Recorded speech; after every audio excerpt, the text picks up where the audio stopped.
கிறிஸ்துவுக்குள் அன்புக்குரிய சகோதர சகோதரிகளே, இந்த நாளிலும் தொடர்ந்து நம்ம இந்த ஒரு கடைசி காலத்து தீர்க்க தரிசன ஊழியங்களின் அடிப்படையில் பிதாவை குறித்தும் குமாரனை குறித்தும் அறிகிற அறிவே நித்திய ஜீவன் என்ற ஒரு தலைப்புக்குள்ளான ஒரு காரியத்தில் நாம் விசேஷ விதமாக இன்ற நாளில் அவருடைய குமாரனை குறித்த காரியங்களை நம்ம இன்னைக்கு சிந்திக்க இருக்கிறோம். இப்போ நம்ம இந்த திருத்துவம் அப்படிங்கிற ஒரு காரியத்தில் திருத்துவம் என்ற ஒரு வார்த்தையே பைபிளில் இல்லை. ஆயினும் திருத்துவ கொள்கையானது முழு கிறிஸ்துவத்துக்குள்ளாக இருக்கிறத பார்க்குறோம்.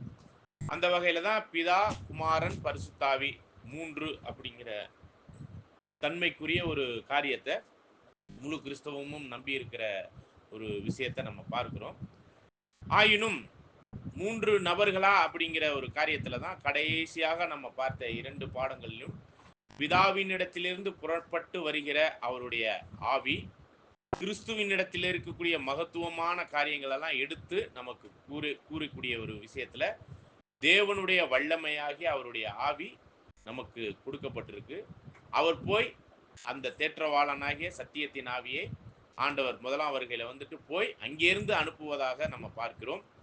இதெல்லாம் நம்ம கடந்த கூடுகையில அது ஒரு ஆழ்த்துவமாக இல்லாம தேவன் ஆவியா இருக்கிறார். கிறிஸ்துவும் இப்பொழுது என்னவா இருக்கிறார்? ஆவியா இருக்கிறார்.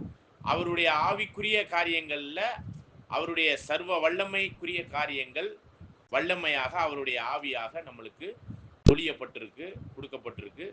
விசேஷ விதமாய் பெந்தகோஸ்தே நாள் முதலா இன்று வரையும் நம்மளுக்கு இந்த சத்தியத்தின் ஆவியினால வழி நடத்தப்படுகிறோம்.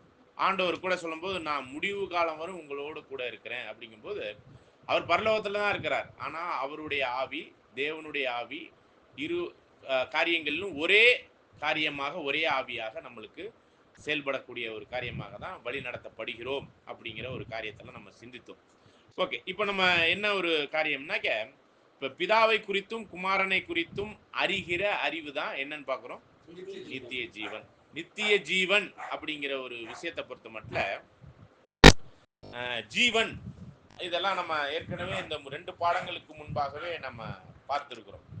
ஜீவன் அப்படிங்கும்போது அந்த ஜீவன்கிறது பரிபூரண ஜீவனுக்குரிய ஒரு விஷயத்துல நித்திய ஜீவன் அப்படிங்கிறது அந்த ஜீவனை தற்காத்து வைத்துக்கொண்டு நித்தியத்திற்கும் காக்கப்படுகிற ஒரு விஷயமா இருக்கு. அதுல அந்த நித்திய ஜீவனுக்கான காரியமானது முழுவதும் பிதாவையும் குமாரனையும் அறிகிற அறிவு சிந்தை. அந்த சிந்தைக்குள்ளாக பிதா யார் குமாரன் யார் என்ற அறிகிற அறிவுக்குள்ளாக நம்மளுக்கு நித்திய ஜீவனுக்கான ஒரு கேரண்டியை கொடுக்குறாரு. சரிங்களா? அப்ப அந்த அறிகிற அறிவுக்குள்ளாக நாம் இந்த ஒரு பாடத்துல நம்ம முதலாவது நம்மளுக்கு ரொம்ப நெருங்கினவராகவும் நம்மளுக்கு ரொம்ப அறியப்பட்டவராகவும் இருக்கக்கூடிய ஒரே நபர் யாருன்னா நம்முடைய ஆண்டவராகிய கிறிஸ்து தான். பிதாவை ஒருவனும் கண்டதில்லை, இல்லைங்களா? அப்படிங்கும்போது இந்த நம்ம பார்க்கலனாலும் நம்முடைய ஆண்டவராகிய கிறிஸ்துவ இயேசுவை பார்க்கலனாலும் யூதர்கள் கண்கூட மாமிசத்தில் அவர் வெளிப்பட்டு இருக்கும் பொழுது 33 வயசு வரையும் உயிரோட இருந்தார் பார்த்தீங்களா, அவரை மாமிசத்துல பார்த்துருக்கிறாங்க, கண்கூட பார்த்துருக்கிறாங்க. சரிங்களா? அப்ப அந்த பார்த்த ஒரு காரியத்துல அவர் ஜனங்களும் சீசர்களும் அப்போஸ்தலர்களும் பார்த்து தொட்டு உணர்ந்து பழகின ஒரு விஷயத்தினுடைய காரியத்துல நம்மளுக்கு ரொம்ப நெருங்கின அளவுல மாமிசத்திலே வெளிப்பட்ட ஆண்டவர் அவரை குறித்து நம்ம ஃபர்ஸ்ட் தெரிஞ்சுக்கிட்டோம்னா, ஏன்னா அவர் தான் யாருடைய சாயலாக இருக்கிறார்? பிதாவினுடைய சாயலா இருக்கிறார். அப்ப இவரை தெரிஞ்சுக்கிட்டோம்னா தான் அவரை நம்ம காணப்படாத அதரிசனமான தேவனை நம்ம தெரிந்து கொள்ள முடியும், அறிந்து கொள்ள முடியும். ஓகே, அந்த வகையில நம்ம காணப்படாத நம்முடைய பிதாவை பற்றி அறிந்து கொள்ளணும்னா யாரை ஃபர்ஸ்ட் அறிந்து கொள்ள வேண்டும் அப்படின்னா நம்முடைய ஆண்டவராகிய கிறிஸ்து, அவரை தான் நம்ம முதல்ல தெரிந்திருக்கணும். ஆனா இதுல இருவரையும் தெரிந்து கொள்வதுதான் நித்திய ஜீவன். இதுதான் வசனம் நம்ம பார்த்துருக்கோம். யோவான் 17:3 நம்ம வாசிச்சிடலாம் பாருங்க. யோவான் 17:3 படிங்க, பேஜ் நம்பர் சொல்லிட்டு படிங்க. நீங்க அது திருவிழியத்துல படிங்க.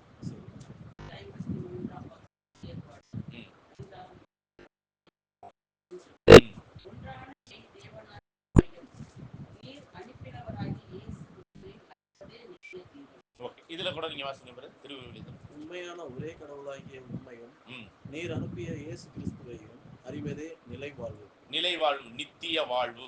சரிங்களா? அப்ப பிதாவையும் குமாரனையும் அறிகிற அறிவு, இவர் யார் அவர் யாருங்கிறத தெளிவான முறையில் அறிந்திருக்கிற அந்த அறிவு. சரிங்களா?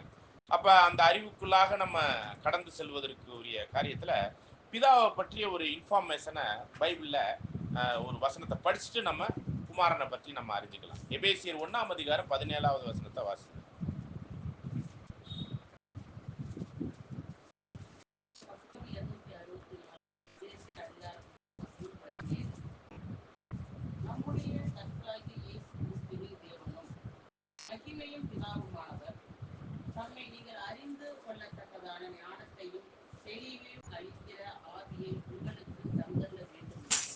பாத்தீங்களா? அப்ப மகிமையுள்ள பிதா கிறிஸ்துக்குள்ளான ஒரு விஷயத்துல அவருடைய ஆவியின் அந்த ஞானமான காரியத்துல அறிய வேண்டியபடி அறிந்து கொள்வதற்கு அப்படிங்கிற ஒரு விஷயத்தை பார்க்கிறோம். இதே மாதிரி இன்னொரு வசனத்தை, பிதாவை பற்றிய ஒரு வசனத்தை நம்ம வாசிச்சுட்டு நம்ம அவருடைய ஒரே பேரான குமாரனை பற்றிய அறிகிற அறிவுக்குள்ளாக நம்ம கடந்து செல்லலாம். சரிங்களா? 1 தீமோத்தி 1:17 வசனத்தை நம்ம வாசிக்கலாம்.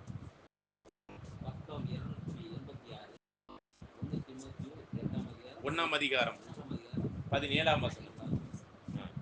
நித்தியமும் அழிவில்லாமையும் அதிர்சனமும் உள்ள ராஜனுமாய் தாம் ஒருவரே ஞானமுள்ள தேவனுமாய் இருக்கிறவருக்கு கனமும் மகிமையும் சதா காலங்களில் உண்டாயிருப்பதாக. ஆமென். ஓகே, இப்போ இது வந்து எக்ஸாக்ட்லி யாரை பற்றி அப்படின்னு பார்த்தீங்கன்னா, இதில் உள்ள விஷயங்களை உள்வாங்கும் போதே அந்த ஒருவராய் என்ன ஒரு இன்விசிபிள், காணக்கூடாத தன்மையில் இருக்கக்கூடிய நித்திய கண்ணுக்கு புலப்பட படிங்க.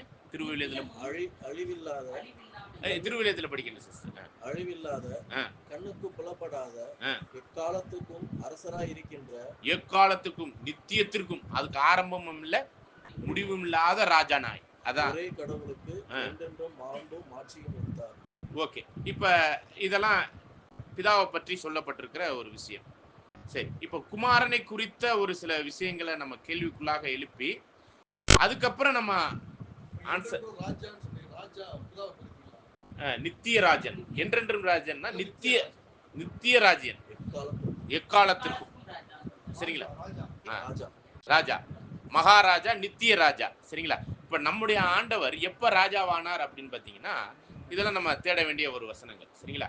அவர் வந்து ராஜாதி ராஜாக்களுக்கெல்லாம் ராஜாவா இருக்கிறார். அவர் எப்போ ராஜாவாக முடிசூடப்பட்டாருங்கிறதெல்லாம் ஒரு விஷயம் இருக்கு. சரிங்களா?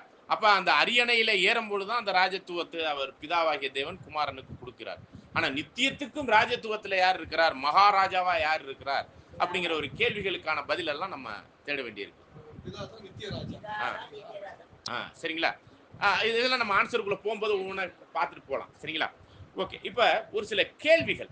சரிங்களா? கேள்விகள் இப்ப நம்ம பார்க்கும் பொழுது, நானும் அவரும் என்னவா இருக்கிறேன்னு சொல்றாரு, ஒன்றா இருக்கிறோங்கிறப்ப இந்த திருத்துவ கொள்கையில என்ன ஆச்சுன்னா, இவர் தான் யார், பிதா தான் குமாரன், குமாரன் தான் பிதா, இவர் தான் அவர், அவர் தான் இவருங்கிற ஒரு கொள்கை கிறிஸ்தவ மார்க்கத்துக்குள்ள வந்துருச்சு.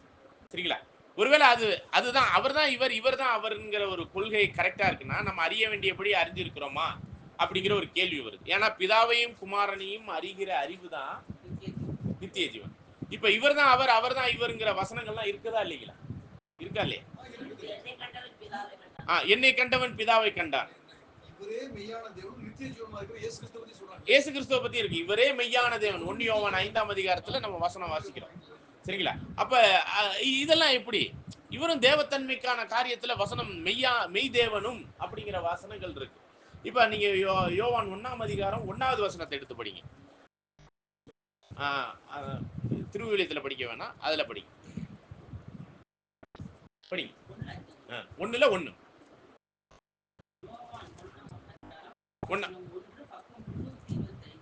ஓகே. 1 யோவான் இல்ல, 1 யோவான் 1 வசனம். ஆதியிலே வார்த்தை இருந்தது, அந்த வார்த்தை தேவனிடத்தில் இருந்தது, அந்த வார்த்தை தேவனாய் இருந்தது. இப்ப இந்த அந்த வார்த்தை வார்த்தையாகிய இயேசு கிறிஸ்து தேவனோடு இருந்தார். அது 2வது வசனம். இப்ப அந்த திருத்துவ கொள்கை கொண்டாடுறவங்க என்ன சொல்ல வர்றாங்கன்னா, ஆதியில வார்த்தை இருந்துச்சு, அந்த வார்த்தை தேவனோடு இருந்துச்சு, அந்த வார்த்தையே தேவனா இருந்துச்சு, அப்ப பிதாதான் வார்த்தை. இப்படிப்பட்ட ஒரு வசனங்கள் இருக்குதா இல்லைங்களா? வசனத்தை வச்சுதான் அவங்க சொல்றாங்க, அவங்க சும்மாவும் சொல்லிடல. திருத்துவ கொள்கைக்காரர்கள் பிதாதான் குமாரன் அப்படிங்கிறது இந்த ஒரு வசனத்தை ரொம்ப ஆதாரமா எடுத்து வைக்கிறாங்க. ஆதியில வார்த்தை இருந்துச்சுங்க, அந்த வார்த்தை யாரோட இருந்துச்சு? தேவனோடு. அந்த வார்த்தையே என்னவா இருந்துச்சு? அப்ப தேவன் தான், பிதாவாகிய தேவன் தான் யாரு? வார்த்தை.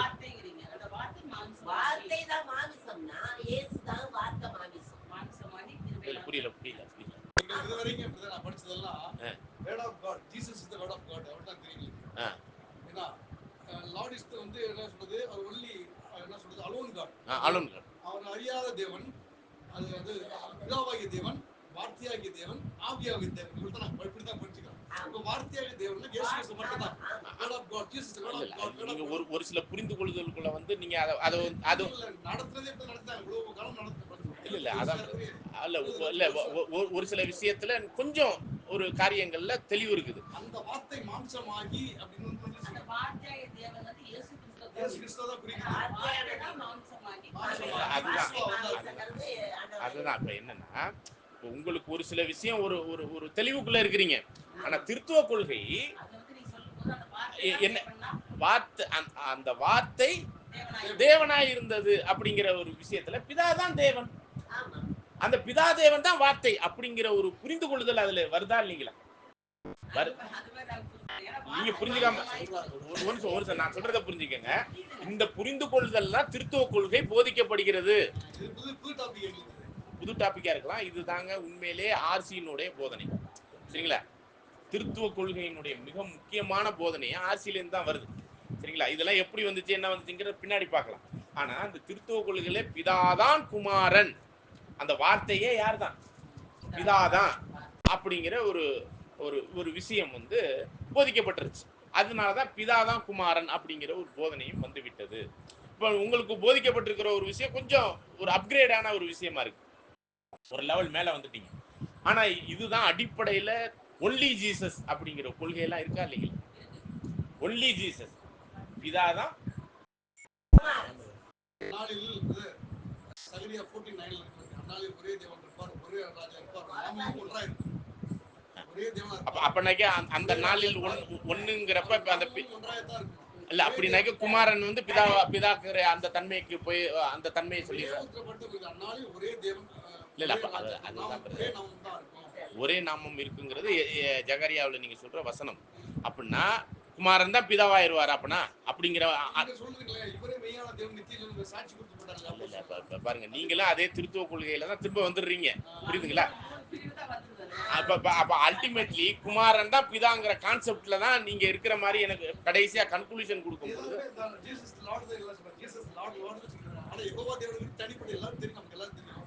இப்ப பாருங்க,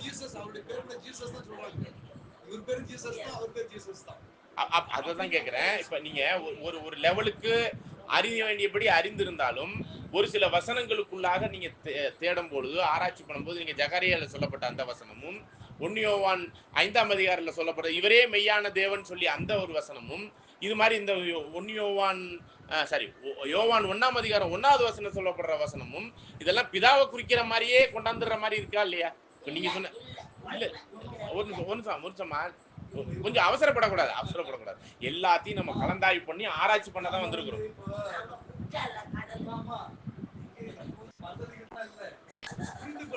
இப்ப இங்க பாருங்க, நீங்க தெளிவா இங்க அறிய வேண்டிய விஷயத்தை அறிய வேண்டியபடி அறிஞ்சிருக்கணும். அப்ப அதுக்காக தான் நம்ம இந்த ஒரு, ஏன்னா பிதாவையும் குமாரனையும் அறிகிறதா நித்திய ஜீவன்னா கரெக்டா அறிஞ்சிருக்கிறோமா அப்படிங்கும்போது அததான் நீங்க புரிஞ்சுக்கணும். நீங்க கடல் மாதிரி இருக்கலாம், பெரும் சமுத்திரமா இருக்கலாம், அறிய வேண்டியபடி அறிஞ்சிட்டீங்களாங்கிறதா இப்ப கேள்வி. இப்ப சுத்தி முத்தி இப்ப ஜகரியா வசனம் என்ன சொல்லிட்டாரு தெரியுங்களா? குமாரன் தான் பிதாங்கிற மாதிரி தெரியுது, அப்படிங்கறத தெரியுது. நீங்க தலையாட்ட வேணாம், ஆனா விஷயம் அப்படி இருக்குதுங்கிறத நீங்க தயவு செய்து புரிந்து கொள்ளுங்கள். இருக்கா? 14:9 சரிங்களா? எடுத்து படிச்சிருங்க.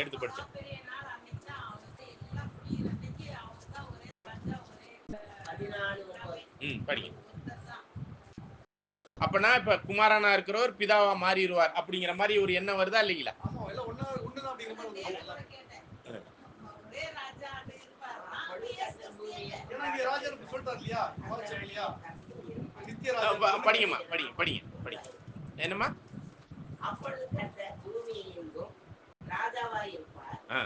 அந்நாளிலே ஒரே கர்த்தர் இருப்பார். அவருடைய நாமமும் ஒன்றாயிருக்கும்.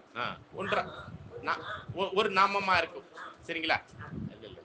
ஒரு நாமத்தின் அடிப்படையில் இவர் என்ன கடைசி காலத்துல வெளிப்பட போகிற ஒரு விஷயமாக புரிந்து கொள்ளுதல் என்ன வருதுன்னா, அல்டிமேட்லி திருத்துவ கொள்கை வந்துருது. திருத்துவ கொள்கை 3 1ங்கிற கருத்து அங்க வந்துருது. இப்ப திருத்துவ கொள்கையில ஒன்லி ஜீசன் இப்ப சொல்றது பிற்காலத்துல வரப்போறது மாதிரி தான் நீங்க விசுவாசிக்கிற மாதிரி எனக்கு தோணுது. புரியுதா இல்லைங்களா? அம்மா என்னமோ கொஞ்சம் வேறுபட்டு இருக்கிறாங்க. அம்மா நீங்க எப்படி இருக்குன்னு தெரியல. ஒவ்வொருத்தரும் ஒவ்வொரு கோணத்துல இருக்கிறோமே, ஏதாச்சும் ஒண்ணு தானே கரெக்டா இருக்கும். என்னம்மா? அப்ப விசுவாசம் என்பது ஒண்ணுதானே இருக்க முடியும். அப்ப ஒன்னா இருக்கும்போது மாறுபாடான கருத்து எப்படி ஒரே விசுவாசமா இருக்க முடியும்? இதெல்லாம் கேள்விகளை எழுப்பிக்கங்க. சரிங்களா? ஓகே. இப்போ 1 யோவான்ல நம்ம படிக்கிறோம். இந்த வசனம் கூட ரொம்ப முக்கியத்துவம் வாய்ந்த ஒரு வசனமாக திருத்துவத்துல சொல்லப்படுகிற ஒரு காரியம். படிக்கலாம் பாருங்க. 1 யோவான் 5ஆம் அதிகாரம் 20வது வசனம். 1 யோவான் 5ஆம் அதிகாரம் 20வது பக்கம் 330. இப்போ ஆக்சுவலா நான் என்ன பண்றேன்னா, நான் செய்யற விஷயத்த நான் அட்வான்ஸா சொல்லிடுறேன். நான் ஃபர்ஸ்ட் உங்களை குழப்புறேன். அவ்வளவுதான் விஷயம். சரிங்களா? திரும்ப சொல்றேன். உங்களை நான் என்ன பண்றேன், இப்போ குழப்பிக்கிட்டு தான் இருக்கிறேன். வசனம் இப்படி இருக்கு அப்படி இருக்குங்கிறது எல்லாத்தையும் முன்னாடி கொண்டாந்து வச்சிருவோம். அதுக்கப்புறம் நம்ம என்ன பண்ணுவோம், வேதத்தின் ஆராய்ச்சிக்குள்ள போகும்போது சத்தியம் வெளிப்படும். நம்மளுக்கு எல்லா வசனத்தையும் கொண்டாந்து வச்சு நம்ம ஒரு வசனத்தை மறைச்சு இன்னொரு வசனத்தை கொண்டாந்து அதை பத்தியும் பேசுறது இல்லை. எல்லா வசனத்தையும் கொண்டாந்து வச்சு பார்த்துட்டு அதுக்கப்புறம் நம்ம சத்தியத்தை தேடுவோம். ஏன்னா வேத வாக்கியங்களை ஆராய்ந்து பாருங்கள், அவைகளால் உங்களுக்கு என்ன இருக்குது. அப்ப நித்திய ஜீவன் பிதாவையும் குமாரனையும் அறிகிற அறிவுல இருக்குங்கிறது தெளிவா இருக்கும் பொழுது, அப்ப அந்த அறிகிற அறிவுக்குள்ளாக இருக்கக்கூடிய எல்லா வசனத்தையும் தானே பார்க்கணும். ஒரு சில வசனத்தை மறைச்செல்லாம் நம்ம பார்க்க முடியாது. ஆகவே எல்லா வசனத்தையுமே கொண்டாந்து வச்சு நம்ம கேள்வியை ஃபர்ஸ்ட் எழுப்பிக்கும். படிக்கும். அன்றியும் நாம் சத்தியம் உள்ளவரை அறிந்து கொள்வதற்கு தேவனுடைய குமாரன் வந்து நமக்கு புத்தியை தந்திருக்கிறார் என்றும் அறிவோம். அவருடைய குமாரனாகிய இயேசு கிறிஸ்து எண்ணப்பட்ட சத்தியமுள்ளவர்களும் இருக்கிறோம். இவரே மெய்யான தேவனும் நித்திய ஜீவனுமாய் இருக்கிறார். இப்ப பாருங்க, இதுல யார மெய்யான தேவனும் நித்திய ஜீவனும் சொல்றாரு பாருங்க.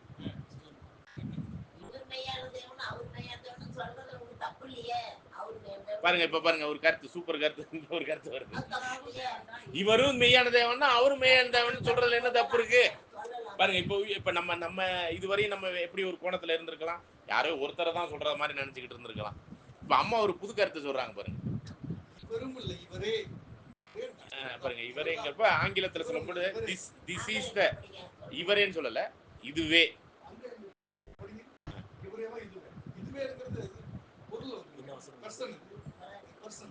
1 யோவான் 5ஆம் அதிகாரம் 20. அதான் மொழிபெயர்ப்புல பல விஷயங்கள் மாறுபாடு வருது பாருங்க. அல்ல, அந்த அறிகிற அறிவை குறித்த அந்த அதுவை சொல்லப்படுது. இல்ல, அது அதாங்க, that is the man, this is the man அப்படிங்கிறதுல இல்ல பாருங்க. இந்த இடத்துல அறிகிற அறிவை பத்தி சொல்லப்பட்டிருக்கு இந்த இடத்துல. ஓகே, இப்ப படிக்கலாம் பாருங்க. திருவிவிலியத்துல படிங்க பிரதர். இறைமகன் வந்து உண்மையான இறைவனை அறிந்து கொள்ளும் ஆற்றலை நமக்கு தந்துள்ளார். பாருங்க, இறைமகன் வந்து உண்மையான இறைவனை அறிகிற அறிவுக்குள்ளாக ஆற்றலை நமக்கு தந்துள்ளார். அந்த பவரை கொடுத்திருக்கிறார். படிங்க. இது நமக்கு தெரியும், நாம் உண்மையான இறைவனோடும் அவர் மகன் இயேசு கிறிஸ்துவோடும் இணைந்து வாழ்கிறோம். இவரே உண்மையான கடவுள். இப்ப இந்த இடத்துல இவரேங்கிறது 2 பேரையும் சேர்த்து சொல்லப்படுதா இல்ல ஒருத்தர் சொல்லப்படாதான்னு கேள்வி வருது. ஓகே, இதுல யார சொல்றாங்கிறது ஒரு கேள்வி இருக்குதுன்னு வச்சுக்கோணும். அப்படியே நம்ம பெண்டிங்ல வச்சுக்கோணும். இல்ல கேள்வியாதான் எழுப்புறோம், இன்னும் புரிந்து கொள்ளுதலுக்குள்ள வரல, இப்படி எல்லாம் வசனம் இருக்கிறதுனால இவரே மெய்யான தேவன்னா ஒருத்தரை சொல்லுதா பலரை சொல்லுதா 2 பேரை சொல்லுதாங்கிற ஒரு கேள்விகள் இருக்குது. இது கேள்வியா மட்டும் எழுப்போம். இப்ப நம்ம பாடத்துக்குள்ள போல நான் திரும்பவும் சொல்றேன், உங்களுக்கு வசனத்துல இப்படி எல்லாம் இருக்குது வசனம். இந்த வசனங்கள் எல்லாம் கொண்டாந்து வச்சுதான் யாரை தேட வேண்டி இருக்கு. இப்ப பிதாவையும் குமாரனையும் அறிகிற அறிவுக்குள்ள போக முடியும். எல்லாம் வசனம் தான். சரி, இப்படி இந்த வசனத்தெல்லாம் ஏன் குழப்பி விட்டுருக்காருன்னு ஒரு கேள்வி கூட கேட்கலாமா இல்லையா? ஆமாவா இல்லையா? ஆமா. சரி, இப்ப இத யார போய் கேக்குறது? ஏன் ஆண்டவரே குழப்புனீங்க? ஏன் பிதாவாகிய பரிசுத்தாவியானவர் தான். இது சந்தேகம் இல்லை. வெளிப்படுத்துறதுக்கு ஒரு ஆளை போட்டிருக்கிறாருல்ல. சரி, இங்க பாருங்க. அப்ப அப்ப நல்லா நல்லா கவனிங்க, நல்லா கவனிங்க. இத நம்ம தேவன்கிட்டே கேட்போம். தேவனே, என்ன தேவனே, கொஞ்சமாச்சு எங்க மேல இறக்க காமிங்க. ஏன் இப்படி குழப்பி இருக்கிறீங்க அப்படின்னு கேட்டா படிக்கலாம் பாருங்க. ஏசாயா 28:13. ஒரு வசனம் கூட இருக்கு. 28 பால் படி. நானே எல்லாவற்றையும் செய்கிற கர்த்தர் இருக்காரு. படி படி. அதெல்லாம் ஆச்சரியமா இருக்கு. பார்வோன்கிட்ட வேலை காட்டுறது அவர்தான். அன்பில் செய்கிறது அவர்தான். ஏசாயா 28:13 பக்கம் 832 இல்ல 831. ஆதலால் அவர்கள் போய் பின்னிட்டு விழுந்து நொறுங்கும்படிக்கும் சிக்குண்டு பிடிபடும்படிக்கும் கர்த்தருடைய வார்த்தை அவர்களுக்கு கற்பனையின் மேல் கற்பனையும் கற்பனையின் மேல் கற்பனையும் பிரமாணத்தின் மேல் பிரமாணமும் பிரமாணத்தின் மேல் பிரமாணமும் இங்கே கொஞ்சமும் அங்கே கொஞ்சமுமாக இருக்கும். பாருங்க, கர்த்தருடைய வசனத்தெல்லாம் போய் வாசிச்சு தெளிவடையணும்னு நீங்க நினைச்சீங்கன்னா அவர்கள் சிக்குண்டு பிடிபட்டு நொறுங்குற மாதிரியும் குழப்பமாகவும் புரியாத மாதிரியும் தான் நான் உங்களுக்கு கொடுத்தே வச்சிருக்கிறேன்னு அவரே சொல்லிவிட்டார். அப்ப இதுக்கு தெளிவடையணுங்கிறதுக்கு இங்கே கொஞ்சமும் அங்கே கொஞ்சம். இதை வந்து நம்ம முதன் எடுத்த பாடம் ஞாபகப்படுத்துங்க. வேதத்தை முறையாக கற்பது எப்படிங்கிறப்ப தேவனே தான் குழப்பி வச்சிருக்கிறார். இப்ப குழப்ப வைக்கப்பட்டிருக்கிற ஒரு விஷயத்தை தெளிவடைவதற்கு வேத வாக்கியங்களை ஆராய்ந்து பாருங்கள், அவைகளால் நித்திய ஜீவன் உண்டு என்று என்கிறீர்களே, அவைகள் யாரை குறித்து சாட்சி கொடுக்குது? நம்முடைய ஆண்டவராகிய இயேசு கிறிஸ்துவை குறித்து சாட்சி கொடுக்குது, என்னை குறித்து சாட்சி கொடுக்குது, போய் ஆராய்ச்சி பண்ணி பாருங்க அப்படின்ட்டார். அப்ப ஆராய்ச்சி தேடக்கூடிய காலகட்டத்தில் தான் வாழ்ந்துகிட்டு இருக்கோம். ஆராய்ச்சி பண்ணாதான் விடுதலை, ஆராய்ச்சி பண்ணாதான் உங்களுக்கு சத்தியம். சரிங்களா? அப்ப அந்த சத்தியத்தை தேடுகிற ஒரு விஷயத்துல வேத வாக்கியங்களை ஆராய்ச்சி பண்ணணும். அதே மாதிரி ஏசாயா 34:16 படிச்சீங்கன்னா ஜோடி வசனம் இருக்குது. ஒவ்வொரு ஜோடி வசனத்துக்குள்ளேயும் சேர்த்து பார்த்தீங்கன்னா தான் இந்த மாதிரியான கேள்விகளுக்கான பதில் வரும். இப்ப நம்ம பார்க்கும்போது ஜகரியா 14:9 அந்நாளிலே ஒரே கர்த்தரும் ஒரே ராஜனும் ஒரே அப்படிங்கிற ஒரு தன்மைக்குரிய ஒரு கொள்கைக்குரிய ஒரு விஷயம் தான் இருக்கும்னாக்கி அப்ப 2 பேர் இருக்க மாட்டாங்களா அப்படிங்கிற ஒரு கேள்வி வருது. அப்ப 2 பேரும் ஒன்னாயிருவாங்களா? இவர் தான் அவர் தான் இவர்னு ஆயிடுவாரா? இப்படி ஒரு கேள்வி எல்லாம் இருக்குது. அப்ப அந்த கேள்விகளுக்கான பதிலை தேட வேண்டியிருக்கு. 2 பேர் தான் இருப்பாங்களா, இல்ல ஒருத்தரா ஆயிடுவாங்களா, இல்ல 2 பேரையும் அது வேற விதமா சொல்லப்பட்டிருக்கா அப்படிங்கிறதெல்லாம் நம்ம அந்த நாள்ல தான் நம்ம போய் பார்த்து புரிந்து கொள்ள வேண்டிய ஒரு சூழ்நிலை இருக்கு. ஒருவேளை புரிந்து கொள்வதற்கு தேவன் இப்ப கொடுத்திருக்கிறாருன்னா அதை நம்ம அறிந்து கொள்ள வேண்டியபடி அறிந்து கொள்ளணும். இப்ப நம்ம 1 யோவான் 5:20 கூட பார்க்கிறோம். அவரே என்னதுங்க? மெய்யான தேவனும் நித்திய ஜீவனும் சொல்லப்படுது. சரிங்களா? இப்ப அவரேங்கிறப்ப பிதாவையும் குமாரனையும் அறிவதே நித்திய ஜீவன் சொல்லிட்டு இங்க ஒருத்தரை பத்தி நித்திய ஜீவன் சொல்றது என்ன?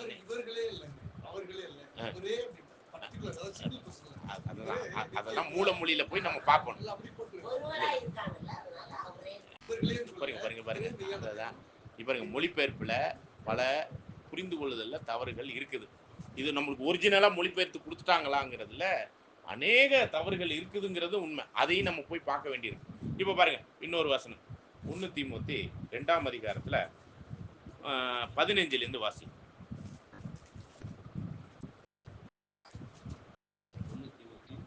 2ஆம் அதிகாரம் 15-16. மன்னிக்கவும் 3ஆம் அதிகாரத்துல 15-16. 287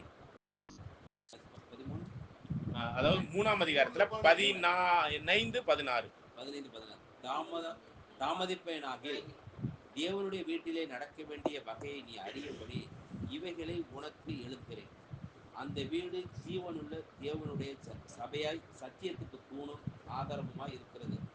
அன்றியும் தேவபக்திக்குரிய ரகசியமானது யாவரும் ஒப்புக்கொள்ளுகிறபடி.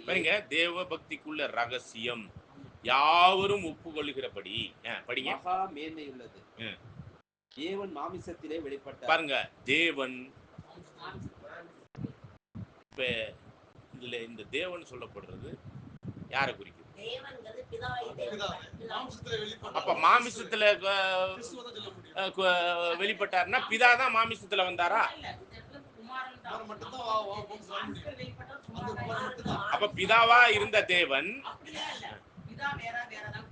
அப்ப இந்த வசனத்தை எப்படி பாருங்க சொல்றது வாதம் கரெக்ட்னு வச்சுக்குவோம் ஒரு இதுக்கு.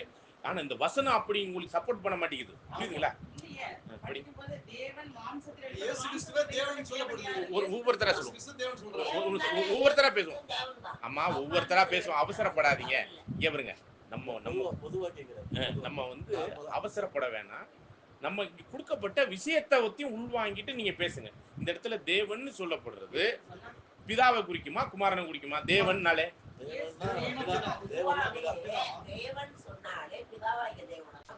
ஓகே. அப்ப இந்த இடத்துல பிதாவை குறிக்குதுன்னா நல்லா கவனிங்க, நல்லா கவனிங்கம்மா, நல்லா கவனிங்க. இது நீங்க சொன்ன கூற்றை எடுத்துக்குவோம். இப்ப சகோதரரும் அதே தான் சொல்ல வர்றாங்க. இந்த இடத்துல பிதாவை தான் குறிக்கும் தேவன்னா அப்படின்னு எடுத்துக்கிட்டா, அந்த பிதாவாகிய தேவன் என்னவாயிட்டாரு? இப்ப அப்ப கரெக்டா இருக்கா? இல்லப்பா, அப்ப மாமிசத்துல வெளிப்படுறதுக்கு முன்னாடி அவர் பிதாவா இருந்தாரா?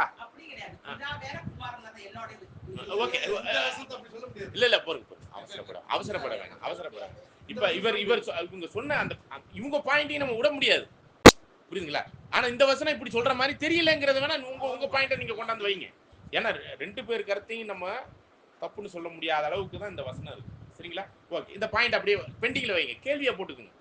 அவங்களுடைய கேள்வியும் நியாயமா இருக்கு, உங்களுடைய கேள்வியும் நியாயமா இருக்குங்கிற அளவுக்கு போவோம். இதுல ஏதோ ஒண்ணு கரெக்டான சத்தியத்தை தேவன் நம்மளுக்கு கொடுக்க போறார், சரிங்களா? தொடர்ந்து வாசிங்க. தேவன் மாம்சத்திலே வெளிப்பட்டார், ஆவியிலே நீதி உள்ளவர் என்று விளங்கப்பட்டார், தேவதூதர்களால் காணப்பட்டார், புறஜாதிகளிடத்தில் பிரசங்கிக்கப்பட்டார், உலகத்திலே விசுவாசிக்கப்பட்டார், மகிமையிலே ஏறெடுத்துக் கொள்ளப்பட்டார். மகிமையிலே ஏறெடுத்துக் கொள்ளப்பட்டார். ஓகே. ஆனா இப்ப தேவன்ல மாமிசத்துல வெளிப்பட்டார். முதல் வார்த்தை தேவன் சொல்லியாச்சு. அந்த வார்த்தை தான் சொல்றோமே. இயேசு கிறிஸ்து தேவன் சொல்றதுக்கு இதெல்லாம் வச்சு தான் பேசுறாங்க இன்னைக்கு. அதான் அது திருத்துவ கொள்கையில இது கரெக்டா இருக்குது. திருத்துவ கொள்கைக்கு இது சப்போர்ட்டா இருக்குது. ஒத்து வருது. அப்படி பாருங்க, அப்படி இல்லைன்னா நீங்க கரெக்டா ப்ரூவ் பண்ணணும். அப்படி இல்லைங்கிறது இப்ப ஒரு உதாரணத்துக்கு சொல்றேன். இவர் என்ன சொல்லிட்டாருன்னா தேவன் சொல்லி மாமிசத்துல வெளிப்பட்டாரு. அப்படி இல்லைன்னா நீங்க கரெக்டா ப்ரூவ் பண்ணுங்கிறதா இப்ப கேள்வி. சொல்ல முடியாது. அப்படி இங்க பாருங்க, இதுதான் நீங்க தப்பா இருக்கிறீங்க. பாருங்க, பிதாவையும் குமாரனையும் அறிகிற அறிவு தான் நித்திய ஜீவன்னா, அது எப்படி வேணாலும் இருந்துட்டு போட்டும், நாங்க எப்படி வேணாலும் இருந்துட்டு, அது வந்து உங்களுக்கு நித்திய ஜீவனுக்கான வழியை நீங்க பேசல. அப்ப எது கரெக்ட்ங்கிறத நம்ம தெரிஞ்சுதான் ஆகணும், புரியுதுங்களா? எது கரெக்ட்ங்கிறது தெரிஞ்சுதான் ஆகணும். அது எப்படி வேணாலும் இருந்துட்டு போட்டும், அப்படிலாம் நம்ம பதில் சொல்லக்கூடாது. எது கரெக்டோ அதுதான் கரெக்ட். இதனால வரைக்கும் நம்ம எல்லாருமே ஒரு எக்ஸாம்பிள் சொல்றோம், பரிசுத்த ஆவியே ஆவியானவரேன்னு தான் நாங்க பாக்குறோம். வெறும் படத்துக்கு பாக்குறோம், எல்லாமே ஆவியானவர் ரசத்தோட ஆவியான பாக்குறோம். இப்போ உங்களுடைய லெசன் கேட்ட பிறகுதான் அவர் வந்து ஒரு பவர் வில்லன், ஏன்னா அவர் வந்து ஒரு ரெஸ்பெக்ட் வேலை வந்து அவருக்கு சொல்றாங்க அப்படின்னு சொல்லிட்டு நீங்க சொல்லிக்கிறீங்க. நம்ம நிறைய எழுதிக்கிறோம், ஆவியானவர் பல இடங்கள் எழுதிட்டு நம்ம தெரிஞ்சு. இப்போ அவர் ஆவியானவரே கூப்பிடுறா இல்ல படத்துல வர பலனே அப்படின்னு கூப்பிடுறா? இல்ல, நீங்க பலத்துல இருந்து வர்ற பலன் யாருடைய பலன்? பிதாவை தான். நீங்க பிதாவுக்குரிய ஆவியானவரேன்னு பிதாவை சொல்லுங்க. யாரதான் சொல்லலாம்னா பிதாவை தான் சொல்லலாம், பிதாவை தான் சொல்லலாம். தேவன் தான் ஆவியா இருக்கிறார், சிம்பிள். அதான் ஒண்ணும் இல்லைன்னு சொல்ல முடியாது. அவருடைய பலனை அவ்வளவுதான், அப்படிதான் நீங்க பாடிக்கலாம் ஒழிஞ்சு ஆவியானவர் என்ற தனி நபர்த்துவத்தை கொடுக்க முடியாத ஒரு விஷயம் தான் வேதத்துல நம்ம பாக்குறோம்.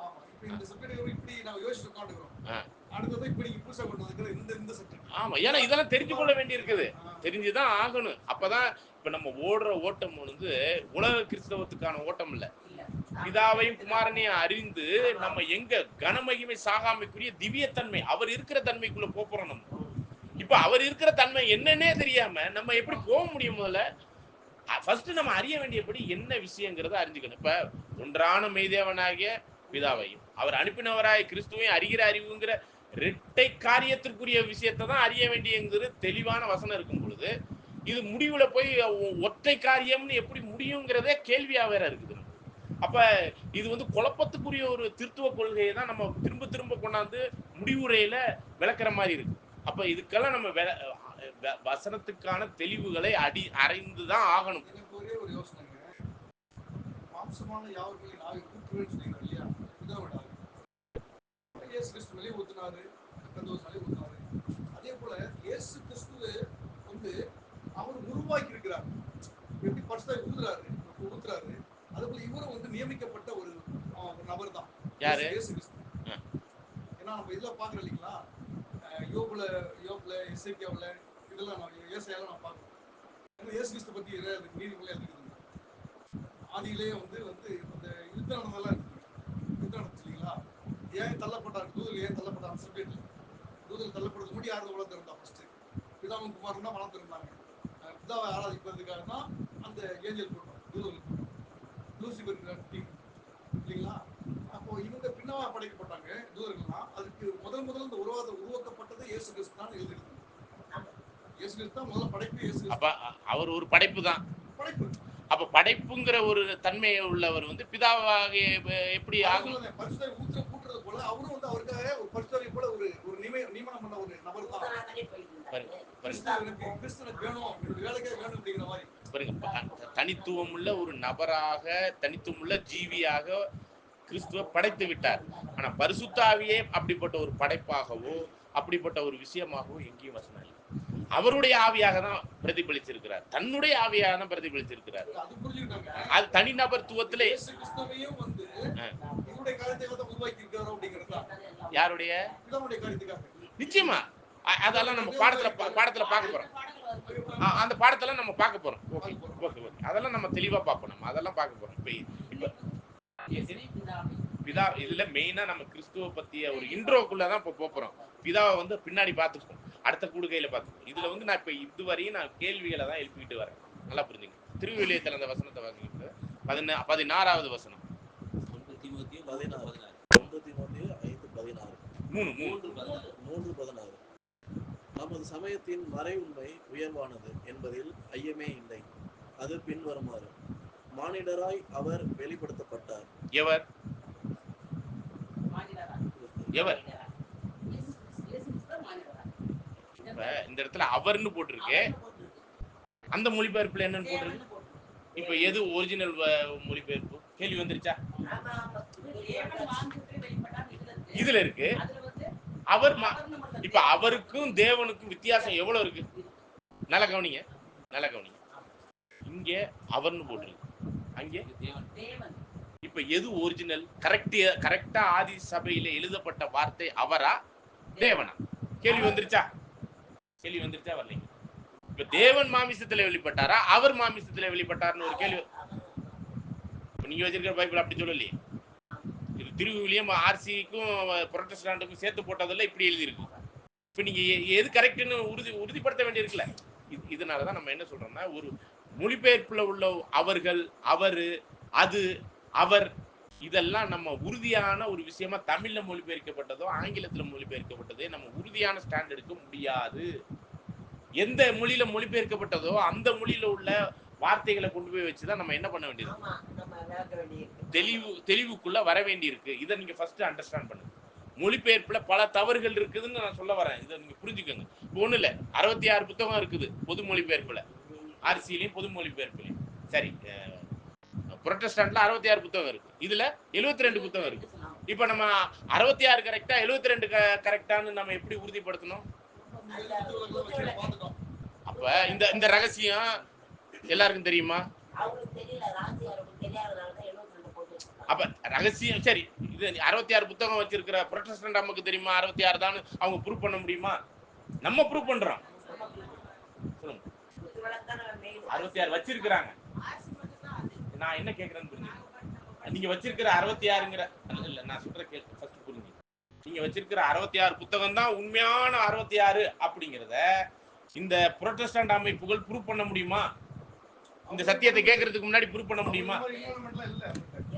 அவங்களுக்கு எல்லாம் தெரியாது. ஆனா 66 புத்தகம் தான் நம்ம எதன் அடிப்படையில ப்ரூவ் பண்றோம்? பைபிள் அடிப்படையில ப்ரூவ் பண்றோம். அந்த வகையில தான் ஒரு சில விஷயங்கள் மொழிபெயர்ப்புலையும் தவறு இருக்கு, ஒண்ணு சேர்க்கப்பட்டிருக்கு, ஒண்ணு விடப்பட்டிருக்கு, ஒண்ணு புரிந்து திருத்துவ கொள்கை உடையவர்கள் திருத்துவ கொள்கைக்கு தகுந்த மாதிரி வார்த்தைகளை மாத்தி இருக்கிறாங்க, சேர்த்து இருக்கிறாங்க, விட்டு இருக்கிறாங்க. டிஃபரன்ஸ் இருக்குல்ல.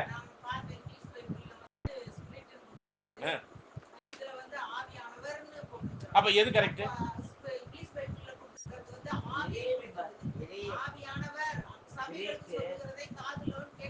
அப்ப இப்ப தமிழ்ல கொடுத்திருக்கு. இப்ப நீ தமிழ்லயா பைபிள் வந்துச்சு? இங்கிலீஷ்லயா பைபிள் வந்துச்சு? ஹீப்ரு எபிரே இங்க பாருங்க, இப்ப நம்ம என்ன பண்ண வேண்டியிருக்குன்னா, இந்த மாதிரி தவறுகளுக்கு நம்ம எங்க போக வேண்டியிருக்குன்னா, ஒரிஜினல் பைபிள் எபிரேயத்திலும் கிரேக்கத்திலே எழுதிருக்கு, அதுல போய் தான் நம்ம உறுதிப்படுத்திக்கணும். சரிங்களா? ஆகவே இந்த மொழிபெயர்ப்பு காரியங்களை வச்சுக்கிட்டு நம்ம என்ன பண்ணக்கூடாது, சாதிக்க கூடாது, பேசக்கூடாது. சரிங்களா? தமிழ்லயும் ஆங்கிலத்திலையும் எந்த ஒரு விஷயத்தையும் நம்ம என்ன பண்ணக்கூடாது. சரிங்களா? ஒண்ணும் இல்ல, நான் இங்கிலீஷ்ல சொல்ற வார்த்தை அப்படியே கரெக்டா உங்களால மொழிபெயர்த்த முடியுமா? அப்புறம் அப்படி இருக்கும்போது மொழிபெயர்த்தவங்க கடவுளா வந்து மொழிபெயர்த்தாங்க, மனுஷங்க தானே மொழிபெயர்த்தாங்க. அப்படிங்கிறப்ப மொழிபெயர்த்தவர்கள் என்ன கொள்கையில இருந்தாங்களோ அந்த கொள்கைக்கு தகுந்த மாதிரி அவங்க மொழிபெயர்த்துட்டாங்க. ஓகேங்களா? ஆகவே இது மாதிரி அநேக கேள்விகள் இருக்கிற பட்சத்துல இப்போ ஃபர்ஸ்ட் நம்ம அடிப்படையில நம்மளுக்கு புரிந்து கொள்வதற்கு ஏதுவா வேத வாக்கியத்தை ஆராய்ச்சி பண்ணி பார்த்தா அது கிறிஸ்துவை குறித்து சாட்சி கொடுக்கிறதா இருக்கு, அது நித்திய ஜீவனுக்கு ஏதுவான ஃபர்ஸ்ட் ஸ்டெப்பா இருக்கு. அதுக்கப்புறம் நம்ம பிதா கிட்ட போவோம். முதல்ல நம்ம கிறிஸ்துவை பத்தி ஃபர்ஸ்ட் அறிஞ்சுக்கணும். அதை அவரை அறிஞ்சுக்கிட்டோம்னா இவர் ஒரு நிழல் மாதிரி இருக்கு. ஒரிஜினல் யாருன்னா அவர் தான். சரிங்களா? காணக்கூடாத தன்மையினுடைய காணக்கூடிய சொரூபம், இன்விசிபிள் கார்டனுடைய காணக்கூடிய தன்மை, இமேஜ், சாயல் அப்படின்னா பார்க்கக்கூடிய நம்மளுடைய மாமிச கண்களுக்கு பார்க்கக்கூடிய தன்மையில யார் இருக்கிறான்னு பார்த்திருக்கீங்களா? யார் இருந்திருக்கிறான்னு பாத்தீங்கன்னா கிறிஸ்து இருந்திருக்கிறார். அப்ப நம்முடைய மாமிச கண்களை வச்சுதான் ஆவிக்குரிய கண்களுக்குள்ள நம்ம போய் பார்க்க முடியும். அதனால இப்ப நம்ம ஃபர்ஸ்ட் யாரை ஃபர்ஸ்ட் புரிந்து கொள்ளலாம், அவர் மனுஷனா வெளிப்பட்ட அந்த காலகட்டங்கள், அந்த காரியங்கள், அதற்கு முன்பாக அவர் எப்படி இருந்தாரு, இப்ப எப்படி இருக்கிறாரு, இதெல்லாம் ஃபர்ஸ்ட் நம்ம புரிந்து கொண்டு அதுக்கப்புறம் யாரை பத்தி போலாம். ஏன்னா பிதாங்கிறவர் வந்து ஆதியும் அந்தமும் இல்லாதவர். நல்லா கவனிங்க, இல்லாதவர். ஆனா நம்முடைய ஆண்டவர் பிறந்தது 2000 வருஷத்துக்கு முன்னாடி, அதுக்கு முன்னாடி இருந்தாரா? நல்லா கவனிங்க, நல்லா கவனிங்க. ஆண்டவர் கன்னிமரியாடத்துல பிறந்தார், அதுக்கு முன்னாடி இருந்திருக்காரா ஆண்டவராகிய இயேசு கிறிஸ்து? இருந்தாரா? எப்படி இருந்தார்? என்னம்மா பாத்தீங்களா? அப்ப இந்த வசனங்கள்லாம் நிறைய சப்போர்ட் பண்ணுது இல்லையா? அப்ப அதெல்லாம் நம்ம என்ன பண்ண வேண்டியிருக்குன்னா இப்ப ஆராய்ச்சி பண்ணுவோம். அவருக்கு எப்ப ஸ்டார்டிங் பாயிண்ட், அதுக்கப்புறம் அவர் படைக்கப்படும் பொழுது அந்த படைப்பின் காரியத்துல என்னென்ன பண்ணிட்டு இருந்தாரு, அதுக்கப்புறம் பூமியின் மனுக்குலங்களை எல்லாம் எப்படி அவர் இது பண்ணாரு, அப்ப இஸ்ரேல் ஜனங்களோடு யார் பேசுனது பாருங்க. கர்த்தர் கர்த்தர் கர்த்தர்னு பழைய ஏற்பாட்டுல ஏறக்குறைய 6000 முறை வார்த்தை இருக்கு கர்த்தர். அந்த கர்த்தருங்கிற வார்த்தை வந்து யகோவா, யாவே அப்படிங்கிற ஒரு வார்த்தை தான் 6000 7000 ஏறக்குறைய 7000. நல்லா கவனிங்க, ஏறக்குறைய பழைய ஏற்பாட்டுல கர்த்தர் கர்த்தர்னு இருக்கிறதெல்லாம் 7000 முறை இருக்கு. சரிங்களா? அந்த 7000 முறையும் எகோவா எகோவா எகோவான்னு தான் இருக்கு. யாவே எகோவா எகோவா. அப்ப பிதாவாகிய தேவன் தான் பழைய ஏற்பாட்டுல எல்லாம் பேசினாரா, தரிசனமானாரா? இல்ல இல்ல, அப்படி அப்படிங்கறதா நம்மளுடைய அப்படிங்கிறதுக்கு. அப்ப வசனம் என்ன சொல்லுதுன்னா, உதாரணமா பாத்தீங்கன்னா ஆதியாகமம் 17ஆம் அதிகாரத்துல 1வது வசனத்தை படிங்க. சும்மா சிம்பிள் தான், படிங்க.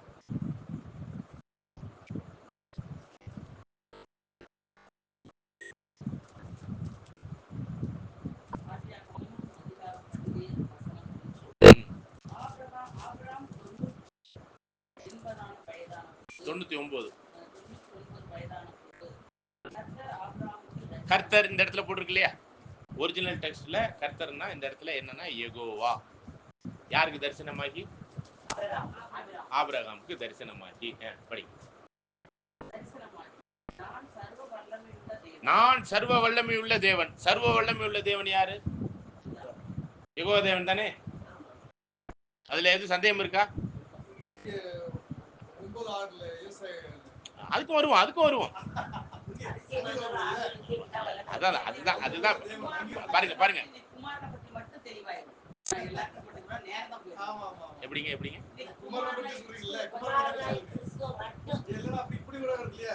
ஏன்னா இந்த பாருங்க பாருங்க பாருங்க, புதிய ஏற்பாடு கிளியர். புதிய ஏற்பாடு அதுதான் புதிய ஏற்பாட்டில் உள்ள கர்த்தர்ங்கிற வார்த்தையெல்லாம் கிரேக்க மொழியில் சொல்லப்பட்ட ஒரு வார்த்தை. சரிங்களா? இது வந்து பழைய ஏற்பாட்டுல, புதிய ஏற்பாட்டுல கர்த்தர்ங்கிற இடத்துல எகோவாங்கிற வார்த்தையெல்லாம் எங்கேயுமே புதிய ஏற்பாட்டுல ஒரு வார்த்தை கூட எகோவா என்ற வார்த்தை இல்லவே இல்லை. என்ன எது? நான் இது வந்து மொபைல்ல நான் காமிக்கிறேன், பாடம் முடிஞ்சவன நான் காமிக்கிறேன். அந்த ஒரிஜினல் டெக்ஸ்டினுடைய விஷயம் எல்லாம் மொத்தம் எத்தனை முறைமை இருக்குன்னு ரெக்கார்ட் பண்ணிட்டு இருக்கிறதுனால இப்ப நான் உங்களுக்கு காமிக்க முடியல. நான் காமிச்சிடுறேன், அதெல்லாம் காமிச்சிடுறேன். 7000 முறை யெகோவா என்று தான் இருக்கு. இப்ப நம்ம சொன்ன வசனம் யெகோவா ஆபிரகாமுக்கு தரிசனமாகி நான் சர்வ வல்லமை உள்ள தேவன்கிறார். இப்ப சகோதரர் கூட ஒரு வசனத்தை சொன்னார், ஏசாயா 9:7-6. என்னது? உங்களுக்கு ஒரு குமாரன் கொடுக்கப்படுவார், அவருக்கு நித்திய பிதா என்ற பேரும் உண்டு, அவருக்கு வல்லமை உள்ள அதெல்லாம் சொல்லிட்டு வரும்போது மெயின் பாயிண்ட்டுக்குள்ள வந்துரும். சமாதான கர்த்தர் இதெல்லாம் இருக்கும்போது மெயின் பிரச்சனைக்குரிய பாயிண்ட் வந்து 2 வசனம் இருக்கு, அது 2 வார்த்தை. ஒன்னு வல்லமை உள்ள தேவன், நித்திய பிதா. இப்ப உங்களுக்கு ஒரு குமாரன் கொடுக்கப்படுவார்னா 9 நம்ம வரும்போது கூட டிஸ்கஸ் பண்ணுவோம். ஓகே, அப்ப நித்திய பிதாங்கிற ஒரு விஷயம் யாருக்கு பொருந்திருச்சு? இப்போ பொருந்திருச்சு இல்ல? யாராச்சும் விடுவாங்களா? இவர் தான் அவருங்கிறதுக்கு வேற என்ன புரியுதாங்க? அடுத்தது பாத்தீங்கன்னா பரிசுத்தாவிக்கும் அப்படி ஒன்று பாருங்க, உங்கள் அந்தரங்கத்தில் இருக்க பிதாவை நோக்கி சொல்லிட்டாரு, இதயத்தை வாசம் செய்யறது நீங்கள் தேவனுடைய ஆலயம் என்று உங்களுக்குள்ள வாசம் பண்ண அறியீங்களா அப்படிங்கும் போது இயேசு கிறிஸ்து சொல்றாரு, உங்கள் அந்தரங்கத்தில் இருக்க பிதாவை நோக்கி வேண்டுதல் செய்யுங்க அப்படிங்கிறாரு. அந்தரங்கத்துல எல்லாம் இருக்கலாம், பரிசுத்தாவி சொல்றாங்க. தேவன் வந்து வாசம் செய்யறான்னு வசனம் இருக்கு. அப்ப அதுதான் தேவன்னா தேவனுடைய ஆவியை தான்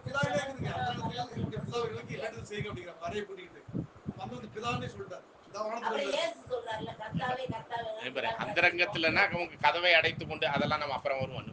பாயிண்ட் இந்த பாயிண்ட்டுக்குள்ள நீங்க ஒரு பாயிண்ட்டுக்குள்ள போகும்போது அங்கே டைவர்ட் பண்ணிடாதீங்க, கேள்விக்குள்ள வந்துருவோம். இப்ப கேள்விக்குள்ள ஏசாயா 9:6 வசனத்துல பார்க்கும்போது வல்லமை உள்ள தேவன் உங்களுக்கு ஒரு குமாரன் கொடுக்கப்படுவார், அவருக்கு வல்லமை உள்ள தேவன் இருக்கு. ஆனா இந்த இடத்துல பாத்தீங்கன்னா சர்வ வல்லமை உள்ள தேவன். இப்ப கேள்வி, நான் இன்னொரு கேள்வி என்ன கொண்டாடுறேன்னா, ஏற்கனவே கேட்ட கேள்விதான். பிதாவை ஒரு காலத்துல கேட்டதும் இல்ல, அவர் சத்தத்தை கேட்டதும் இல்ல, அவரை கண்டதும் இல்லைன்னாக்க ஆபிரகாம் யாரை பார்த்தார்? இந்த இடத்துல நம்ம ஆதியாகமம் 17 பாக்குறது யாரு? யெகோவான்னு இருக்குங்க. அது வார்த்தை யெகோவான்னு வார்த்தை இருக்குது பழைய ஏற்பாட்டுல, சரிங்களா? ஒரிஜினல் டெக்ஸ்ட்ல யெகோவா. நான் தான் சொல்றேன், 6000-7000 முறைமை இருக்கு. 6500 முறைமைகளுக்கு மேலாக கர்த்தர் கர்த்தர்னு எங்க ஆங்கிலத்துல கொஞ்சம் பிரிச்சு காமிச்சிருப்பாங்க. ஆங்கிலத்துல எப்படி பிரிச்சு காமிச்சிருக்கிறாங்கன்னா, capital letter L capital, O capital, R capital, D capital, 4 கேபிட்டலா இருந்தாக்க அது எல்லாமே யெகோவா தேவன். சரிங்களா? நல்லா கவனிங்க. அதுக்கப்புறம் முதல் லெட்டர்ல இருந்து 4 லெட்டரும் ஸ்மால் லெட்டர்ல இருந்தா, எல்லும் small letter, O R D 4மே small லெட்டர்ல இருந்தா அது ஆண்டவரை குறிக்கிறதாக ஆண்டவன், அல்லது அதுக்கான எபிரேய பதம் எப்படி பயன்படுத்தப்பட்டிருக்குன்னா அதோனை அப்படிங்கிற ஒரு வார்த்தை பயன்படுத்த, அதோனை. சரிங்களா? இது எக்ஸாக்டா 2 பேரையும் பிரிக்கிற மாதிரி ஒரு வசனம் ஒன்று இருக்கு. 2 பேரையும் சேர்த்து ஒரே வசனத்தில் கொடுத்துருக்குறாங்க. அது எங்க கொடுத்துருக்குறாங்கன்னு பாத்தீங்கன்னா, எக்ஸாம்பிளுக்கு நான் கொடுத்துட்றேன் அந்த வசனத்தை. ஆதியாகமம் சங்கீதம் 110:1. இதை படிங்க, 2 பைபிள்லையும் படிங்க.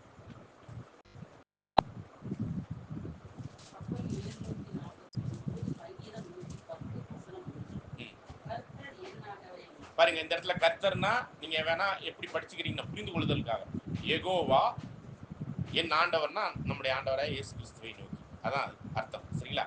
யெகோவா தேவன் அதோனாயை நோக்கி, யெகோவா தேவன் என் ஆண்டவரை நோக்கி, அதோனாயை நோக்கினா நம்முடைய ஆண்டவராய் கிறிஸ்துவை நோக்கி. படிங்க, நான் சொன்ன மாதிரி படிங்களேன், நான் சொன்ன மாதிரி படிங்க. என் ஆண்டவராகிய இயேசு கிறிஸ்துவை நோக்கினா படிங்க, புரிந்து கொள்ளுதலுக்காக.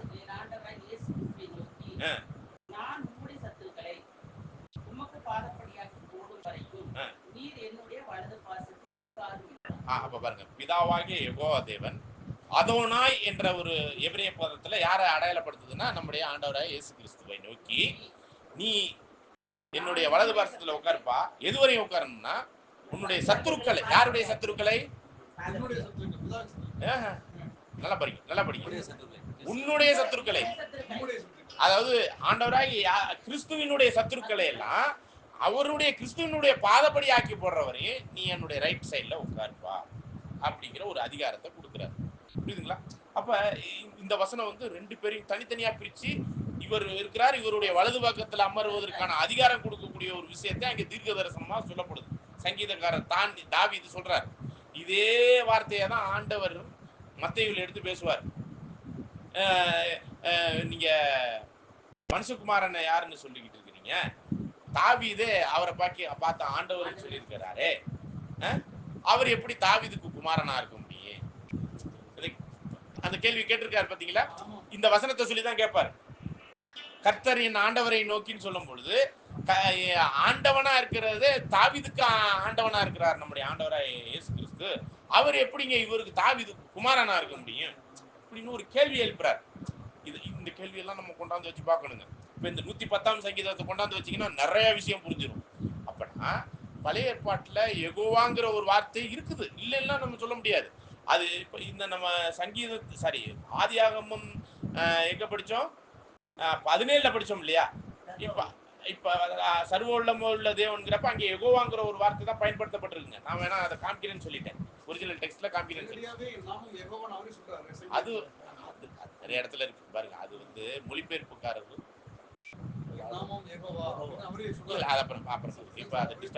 அப்ப என் நாமம் யெகோவாங்கிற சொல்றது அந்த இடத்துல மட்டும் மொழிபெயர்ப்புக்காரர்கள் யெகோவான்னு போட்டிருக்காங்க. மற்ற 6000 7000 முறை மொழிபெயர்க்கப்பட்டிருக்கு இல்லையா, அந்த இடத்த அத்தனையிலுமே கர்த்தர் தான் போட்டுருக்காங்க, யெகோவான்னு போடல. ஏன் போடல அப்படின்னு பாத்தீங்கன்னா, என் நாமத்தை வீண்ல விளங்காதுன்னு ஒரு இது இருக்கு நியாயப்பிரமாணத்துல ஒரு சட்டம். என் நாமத்தை வீண்ல விளங்காது. அப்ப ஒவ்வொரு வாட்டி படிக்கும் போது யெகோவா யெகோவா, நான் இப்ப ஒண்ணு இல்லைங்க, உங்க அப்பா இருக்கிறாரு, உங்க அப்பாவை பார்த்து உங்க அப்பா பேர் என்னங்க நீ சொல்லுங்க. சாலமோன் அப்பா அப்படின்னு சொல்லுவோம். சும்மா கேட்கிற கேள்விக்கு அப்பான்னு தானே கூப்பிடுவோம். ஆண்டவர் புதிய ஏற்பாட்டுல எங்கேயாச்சும் அப்பா பேரை சொல்லியிருக்காரா? எல்லா இடத்துலயும் அப்பா அப்பான்னு தான் சொன்னாரு. எனக்கு எங்கேயாச்சும் அவருடைய நாமத்தை சொல்லியிருக்கிறாரா? நாமம் யெகோவா தான், ஆனா நாமத்தை சொன்னாரா? மரியாதை நிமித்தம் அப்பா அப்பா அப்பான்னு தான் சொன்னார். புரியுதுங்களா? அப்ப அந்த நியாயப்பிரமாணத்தை கரெக்டா செயல்படுத்துறதுக்கு யெகோவாவே யெகோவாவேன்னு சொல்லிக்கிட்டு இருக்க வேண்டியதானே. ஏன்னா நியாயப்பிரமாணத்தை செயல்படுத்துறதுக்கு என்ன பண்ணிட்டாருங்க, பிதாவுடைய நாமத்தை வீண்ல அவர் விளங்கல் அப்பா அப்பான்னு உரிமையோடு அந்த தகப்பன் குமாரனுக்குரிய ஸ்தானத்துலதான் பேசினார். ஓகே, இப்ப பாருங்க ஆதியாகமம் 18ஆம் அதிகாரத்துக்கு பாருங்க, 1-2 வசனத்தை வாசிங்க. இதெல்லாம் நான் சாம்பிளுக்கு கொடுக்குறேன், சரிங்களா? பழைய ஏற்பாட்டிலையும் இப்படி இருக்கு, புதிய ஏற்பாட்டிலையும் எப்படி இருக்கு. பழைய ஏற்பாட்டுல அங்க பேசுனதெல்லாம் யாரு அப்படிங்கிற ஒரு கேள்வி அது வருவோம். அது எல்லாத்தையுமே வரப்போறோம் பிரதர், எல்லாத்தையுமே வரப்போறோம். படி.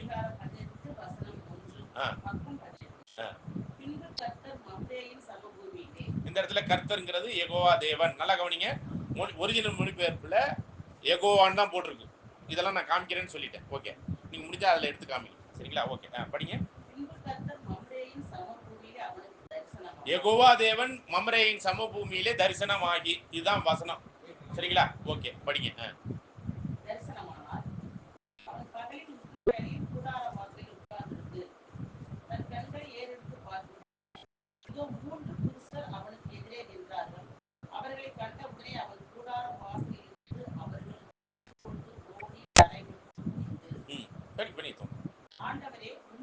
என்னது?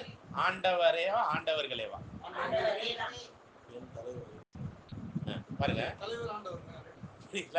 அந்த யெகோவாங்கிறது முதல் வசனத்துல யெகோவான்னு போட்டிருக்கு கர்த்தருக்கு. இங்க 2வது வசனத்துல ஆண்டவரேன்னு போட்டிருக்கு இல்லையா, அதோனாய். 2வது வசனத்துல ஆண்டவரேன்னு போட்டிருக்குல்ல, இங்க 3வது வசனமா? 3வது வசனத்துல ஆண்டவரேன்னு போட்டிருக்குல்ல, இங்க என்ன போட்டிருக்கு திருவிழியத்துல? என் தலைவனே. தலைவனுங்கிறது தான் இங்க அதோனாய்ங்கிறதுக்கு அர்த்தம் என்னன்னா, என் தலையே கிறிஸ்து அப்படிங்கிறது யாரு? நம்மளுக்கு தலை, என் தலை அப்படிங்கிற. இப்ப கிறிஸ்துவுக்கு தலைங்கிறத யெகோவா, நல்லா புரிஞ்சுக்கணும். அப்ப இங்க பிதாவாக யெகோவா தேவன் தரிசனம் மாறார் மம்ரே பூமியில. அப்படி தரிசனம் ஆகிறதுல 3 பேர் புருஷர்கள் வர்றாங்க. புருஷர்கள்னா என்னது? ஆண்கள் மாமிசத்துல மனிதர்களா வர்றாங்க. நல்லா கவனிங்க. இந்த 3 பேருமே இன்னைக்கு போட்ட என்னது சாப்பாடு போட்டி? என்ன போட்டி? என்ன பிரியாணி? மாட்டுக்கறி பிரியாணி. இளங்கன்றை வெட்டி சமைச்சு போடுறாரு அன்னைக்கு 18ஆம் அதிகாரத்துல. இந்த 3 பேருமே என்ன பண்றாங்க? சாப்பிடுறாங்க. அதுல அதுல 3வது ஒரு ஆள் இருக்காரு இல்லையா, அவரை பார்த்துதான் வந்தது 3 பேர். வந்தது எத்தனை பேர்? எப்படி கூப்பிட்டு இருக்கணும்? இப்ப நாங்க 3 பேர் வந்தோம் பிரதர் உங்க ஊருக்கு, உங்க வீட்டுக்கு மார்கழி தான் கூப்பிட்டுருக்கணும். இப்ப வரும்பொழுது இவங்க 2 பேரை பத்தி உங்களுக்கு அந்த அளவுக்கு தெரியாது. வந்த உடனே யாரப்பா கூப்பிட்டிய? நீ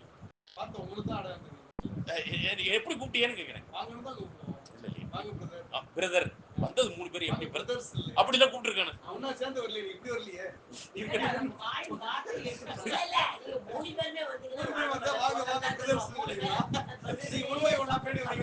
என்னதான் இருந்தாலும் நான் பிரதர் எனக்கு கொஞ்சம் நான் அறிமுகமானதுனால நீங்க என்ன பண்ணுவீங்க? ஃபர்ஸ்ட் எனக்கு வாங்க பிரதர் கை கொடுத்து என்னை கூப்பிட்ட பிறகு வாங்க வாங்க பிரதர் அப்படின்னு சொல்லுவீங்களா இல்லையா? 3 பேர் வந்தா இல்ல இருக்கட்டும். நீங்க அது பின்னாடி நான் ஒரு வாட்டி 3 பேரோட வர்றேன். யாருக்கு நீங்க முக்கியத்துவம் கொடுக்குறீங்கன்னு பார்த்து நீங்களே புரிஞ்சுக்கணும். சரி, ஓகே ஓகே ஓகே, இதை விட்டுரும். அறிமுகமானதுனால என்னைய ஃபர்ஸ்ட் நீங்க என்ன பண்ணுவீங்க? ஸ்தோத்திரம் பிரதர் அப்படின்னு சொல்லிடலாம். வாங்க பிரதர் வாங்க பிரதர் சொல்லி அதுதான் இங்க நடந்தது. சரிங்களா? அப்ப அங்க 3 பேர் வந்திருந்தாலும் அங்க ஒருத்தர் அறிமுகமான ஒரு நபர் வந்து ஆபிரகாமுக்கு ஒருத்தர் மட்டும்தான் அங்க அறிமுகமானவர். அந்த 3 புருஷர்னா மனுஷீக மாமிச சரீரத்துல வந்தார். தேவன் பிதாவாகிய தேவன் மாமிசத்துல இருக்கிறாரா ஆவியில இருக்காரா? நான் பிதாவாகிய தேவனை கேக்குறேன். தேவன் எப்படிதான் இருக்கிறாருங்க? யோவான் 4:24 தேவன் ஆவியா இருக்கிறார். அவரை தொழுது கொள்கிறவர்கள் ஆவியோடு. அவர் தேவன் எப்பயுமே மாமிசத்துல வரவே மாட்டார். தேவன் ஆவியாதாங்க இருக்கிறாரு. அப்ப இங்க வந்த 3 பேர் அப்படிங்கிற ஒரு கேள்வியை எழுப்பிப்போம். இப்பதான் தேவன் ஒரு காலமும் மாம்சத்தில் வரமாட்டார். கேட்டீங்களா? தேவன் ஆவியா இருக்கிறார் 100% எழுதியாச்சு. இப்போ யோவான் 1:1 வாசிச்சுமே, அந்த வார்த்தை மாம்சமாகி தேவன் அதெல்லாம் வர போறோம். வந்துருச்சு. ஒவ்வொன்னாதான் வர முடியும்.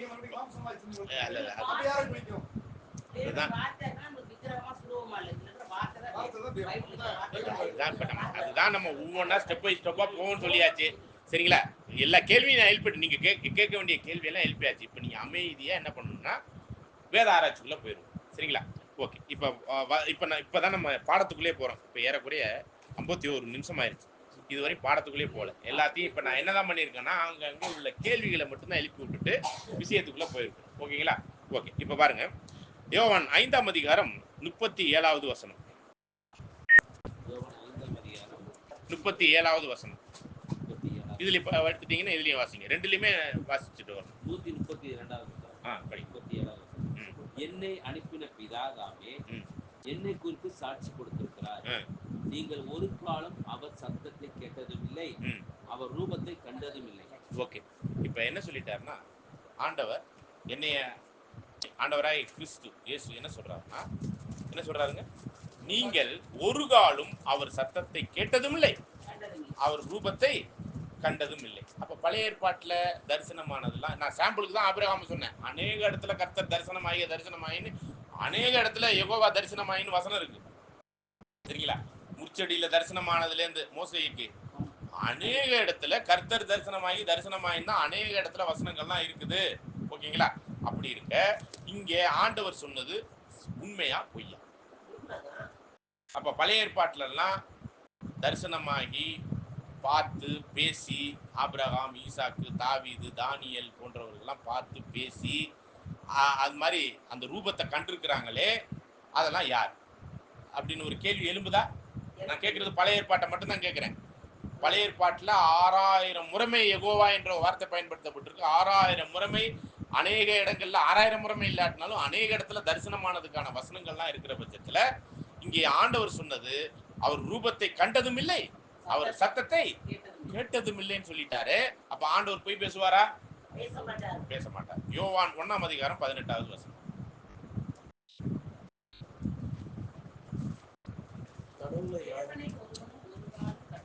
தேவனை ஒருவனும் ஒரு காலும் கண்டதில்லை. அதாவது அதை நீங்க கூட நம்ம இதுக்கு முன்னாடி யோவான் 5:37 படிச்சோம்ல, அது வந்து அன்னைக்கு இருந்த இஸ்ரேல் ஜனங்கள் ஆண்டவர் பிறந்த காலத்துல இருந்த இஸ்ரேல் ஜனங்கள் கிட்ட சொன்னாருன்னு கூட வியாக்கியானம் பண்ண முடியும். ஆனா இந்த வசனம் என்ன சொல்லிருச்சுன்னு பாத்தீங்கன்னா, தேவனை ஒரு காலும் ஒருவனும் கண்டதும் இல்லை.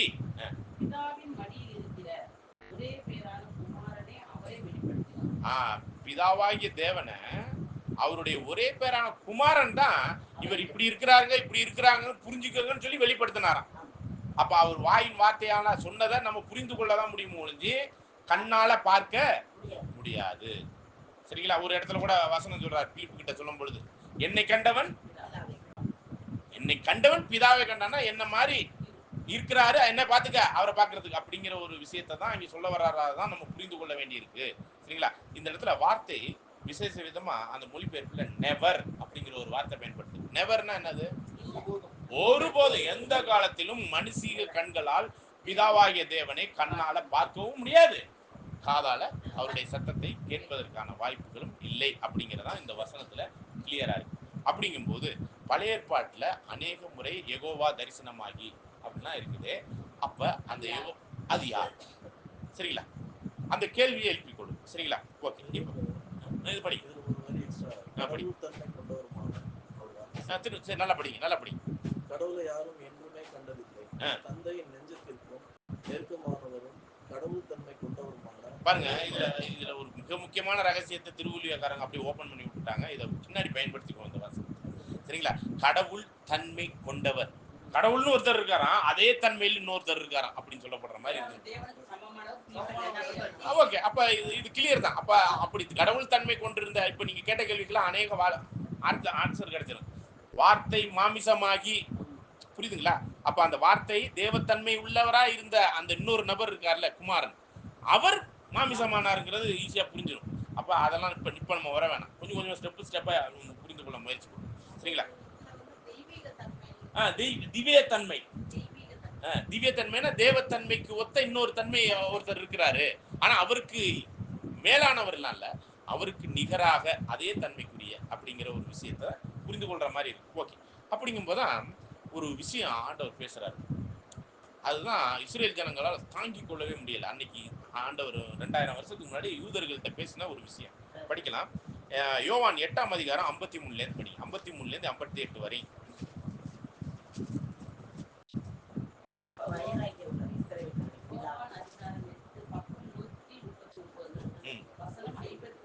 மூணுல இருந்து படி.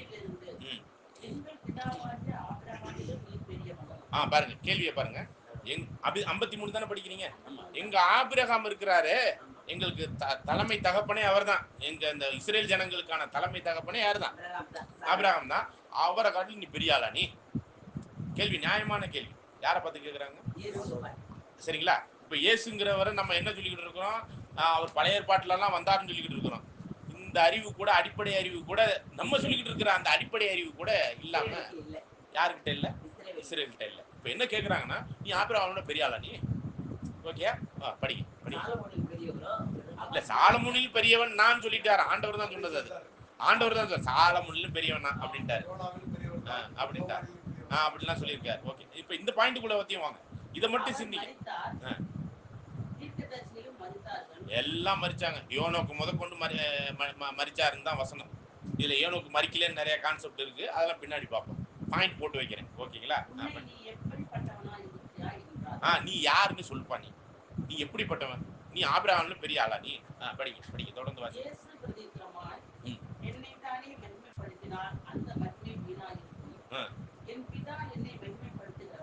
என்னை மகிமைப்படுத்துறவர் இன்னொருத்தர் இருக்கிறார். அவர் யாரு? பிதாவாகிய யெகோவா தேவன். சரிங்களா? ஓகே, தொடர்ந்து வாசிங்க. அவரை தான் நீங்க உங்க தேவன் சொல்லிக்கிட்டு இருக்கிறீங்க. சரிங்களா? அவரை யாருடைய தேவன் சொல்லிக்கிட்டு இருக்கிறீங்க? உங்க தேவன் சொல்லிக்கிட்டு இருக்கிறீங்க. படிங்க. அவரை அறிய வேண்டியபடி, அதனாலதான் பிதாவாகிய தேவனையும் குமாரனையும் அறிய வேண்டியபடி அறியணுங்கிறதா இப்ப நம்ம உட்கார்ந்து இருக்கிற பாயிண்டே. புரியுதுங்களா? அதனாலதான் இது 10 நாளா இருந்தாலும் புரிய வச்சுட்டு தான் போகணும்னா. சரிங்களா? ஆக ஒவ்வொரு கூடுகையிலையும் நம்ம இதை தெளிவா புரிஞ்சுக்கணும். நித்திய ஜீவனுக்கான ஒரு விஷயம் இதுலதான் இருக்குது. நீங்க பிதாவை அறியவில்லை. அவங்க பழைய ஏற்பாடு ஃபுல்லா கரைச்சு குடிச்ச ஆளுங்க.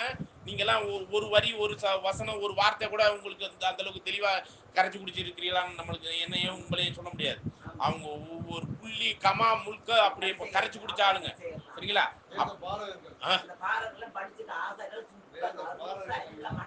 மானப்பாடம் அப்படியே வரி வரியா சொல்லுவாங்க. சரிங்களா? அப்படி அந்த அளவுக்கு வைராக்கியம் அந்த வேதத்தின் மேல அவங்களுக்கு. சரிங்களா? அவங்கள காட்டலாம் நீங்களும் நானும் பெரிய ஆள்லாம் இல்ல. அதனாலதான் அந்த கேள்விக்கான ஒரு விஷயம்.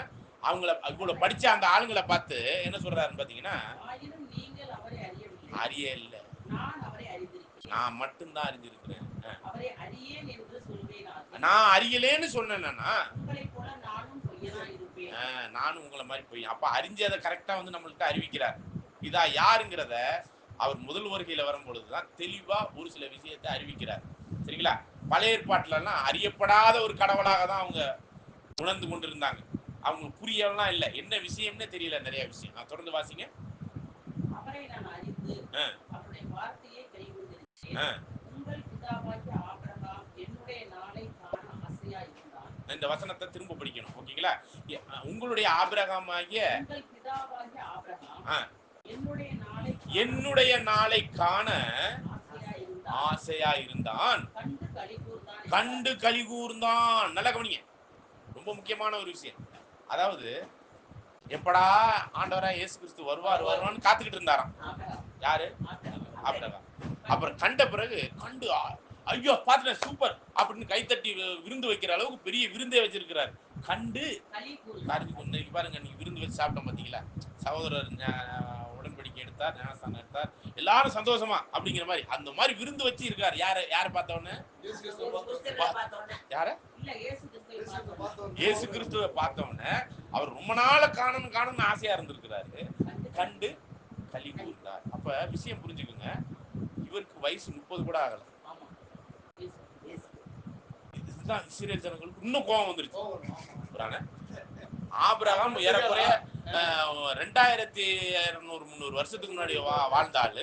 உனக்கு 30 வயசு கூட ஆகல, 50 வயசு கூட ஆகலன்னா நீ வந்து ஆபிரகாமை அவனை காண ஆசையா இருந்து கண்டு களி கூர்ந்தாள் அப்படின்னு கேள்வி கேட்கிறாங்க. தொடர்ந்து வாசிங்க. இப்ப அப்பொழுது யூதர்கள் அவரை நோக்கி, உனக்கு இன்னும் 50 வயது ஆகவில்லையே, நீ ஆபிரகாமை கண்டாயோ என்றார்கள். அதற்கு இயேசு, ஆபிரகாம் உண்டாகிறதுக்கு முன்னமே நான் இருக்கிறேன். நீ ஆபிரகாம் சொல்ற, ஆபிரகாமுக்கு முன்னாடி ஆதியிலேருந்தே இருக்கிறேங்கிற ஆதிங்கிற வார்த்தை சொல்லாட்டினாலும் ஆதியிலேருந்தே நான் இருக்கிறேன் அப்படின்ட்டார். ஆதிக்கு முன்னாடி பேசல இங்க இடத்துல, ஆதியிலேருந்தே நான் இருக்கிறேன் அப்படின்ட்டார். இது கேட்டவனும் இவங்களால தாங்க முடியல.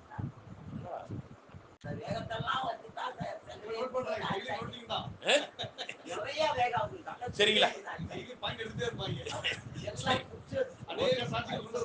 அப்ப தொடர்ந்து வாசிக்கலாம். தொடர்ந்து வாசிங்க.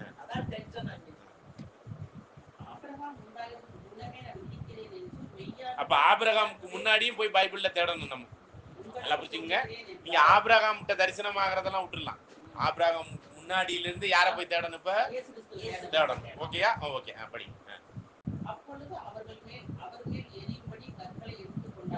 பாருங்க, உடனே கல்ல எடுத்துட்டேன். நீ என்ன கடவுளுக்கு நிகரா உன்ன பேசிக்கிட்டு இருக்கிற? கல்ல எடுத்துட்டாங்க. படிங்க, தொடர்ந்து வாசிங்க. போயிட்டார். சரிங்களா? அப்ப இன்னொரு இடத்துல கூட ஒரு வசனம் இருக்கு, அதை நம்ம பின்னாடி பார்க்கணும். உன்னை என்ன நீ தேவனுக்கு நிகராவே சொல்றியா அப்படின்னு சொன்னோன்னு அப்படின்னு சொல்லி அந்த மாதிரியான அது மாதிரியான ஒரு விஷயமும் நடக்குது. அப்ப இப்ப இந்த பாயிண்ட்ல இருந்து இப்ப நம்ம என்ன போறோம்னா பழைய ஏற்பாட்டுக்குள்ள போறோம். இப்ப ஆண்டவர் சொன்ன வார்த்தையை வச்சுதான் போறோம். பழைய ஏற்பாட்டிலையும் சரி புதிய ஏற்பாட்டிலையும் சரி மனுஷ கண்களுக்கு புலப்படாத ஒரு நபர் இருக்கிறாருன்னா அவர் யெகோவா தேவன். அவருடைய சத்தத்தை கேட்டதும் இல்லை, அவர் ரூபத்தை ஒரு காலம் கண்டதில்லை அப்படிங்கிற ஒரு விஷயத்துல இருக்கிற ஒரே நபர் யாருதான்? ஆனா ஆண்டவரை பொறுத்தமட்டில் அவரை காணவும் முடிஞ்சிச்சு, பேசினாங்க, பழைய ஏற்பாட்டிலையும் பார்த்தாங்க, பேசினாங்க. ஓகே, இப்ப நம்ம என்ன தேடணும்னா பழைய ஏற்பாட்டுல யெகோவான்னு தரிசனமானதுதான் யாரு? புரியுதா? புரியல? பழைய ஏற்பாட்டுல எல்லாம் யெகோவான்னு ஒருத்தர் தரிசனமாயிருக்கிறாரே, அவர் யார் அப்படிங்கிறத இப்ப நம்ம என்ன பண்ண வேண்டியிருக்குன்னா தேட வேண்டியிருக்கு. அப்ப ஆதியாகமம் இப்ப நம்ம படிச்ச 18ஆம் அதிகாரத்துலதான் நம்ம பாக்குறோம். அங்க கர்த்தர் தரிசனமாகி படிச்சோமா? சரிங்களா? கர்த்தர்னா யெகோவா தரிசனமாகிறார். இங்க தரிசனம் அப்படிங்கிற ஒரு வார்த்தையை பொறுத்த மட்டும் ஒரு தீர்க்க தரிசனத்தை படிப்பதற்கும் அடையாள பாஷையை படிப்பதற்கும் ஒரு டெக்னாலஜியை நம்ம படிச்சிருக்கணும். ஞாபகம் இருக்கா?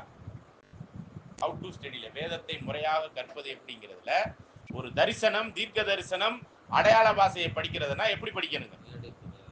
நேரடியான ஒரு அர்த்தத்தை அதில் வராது.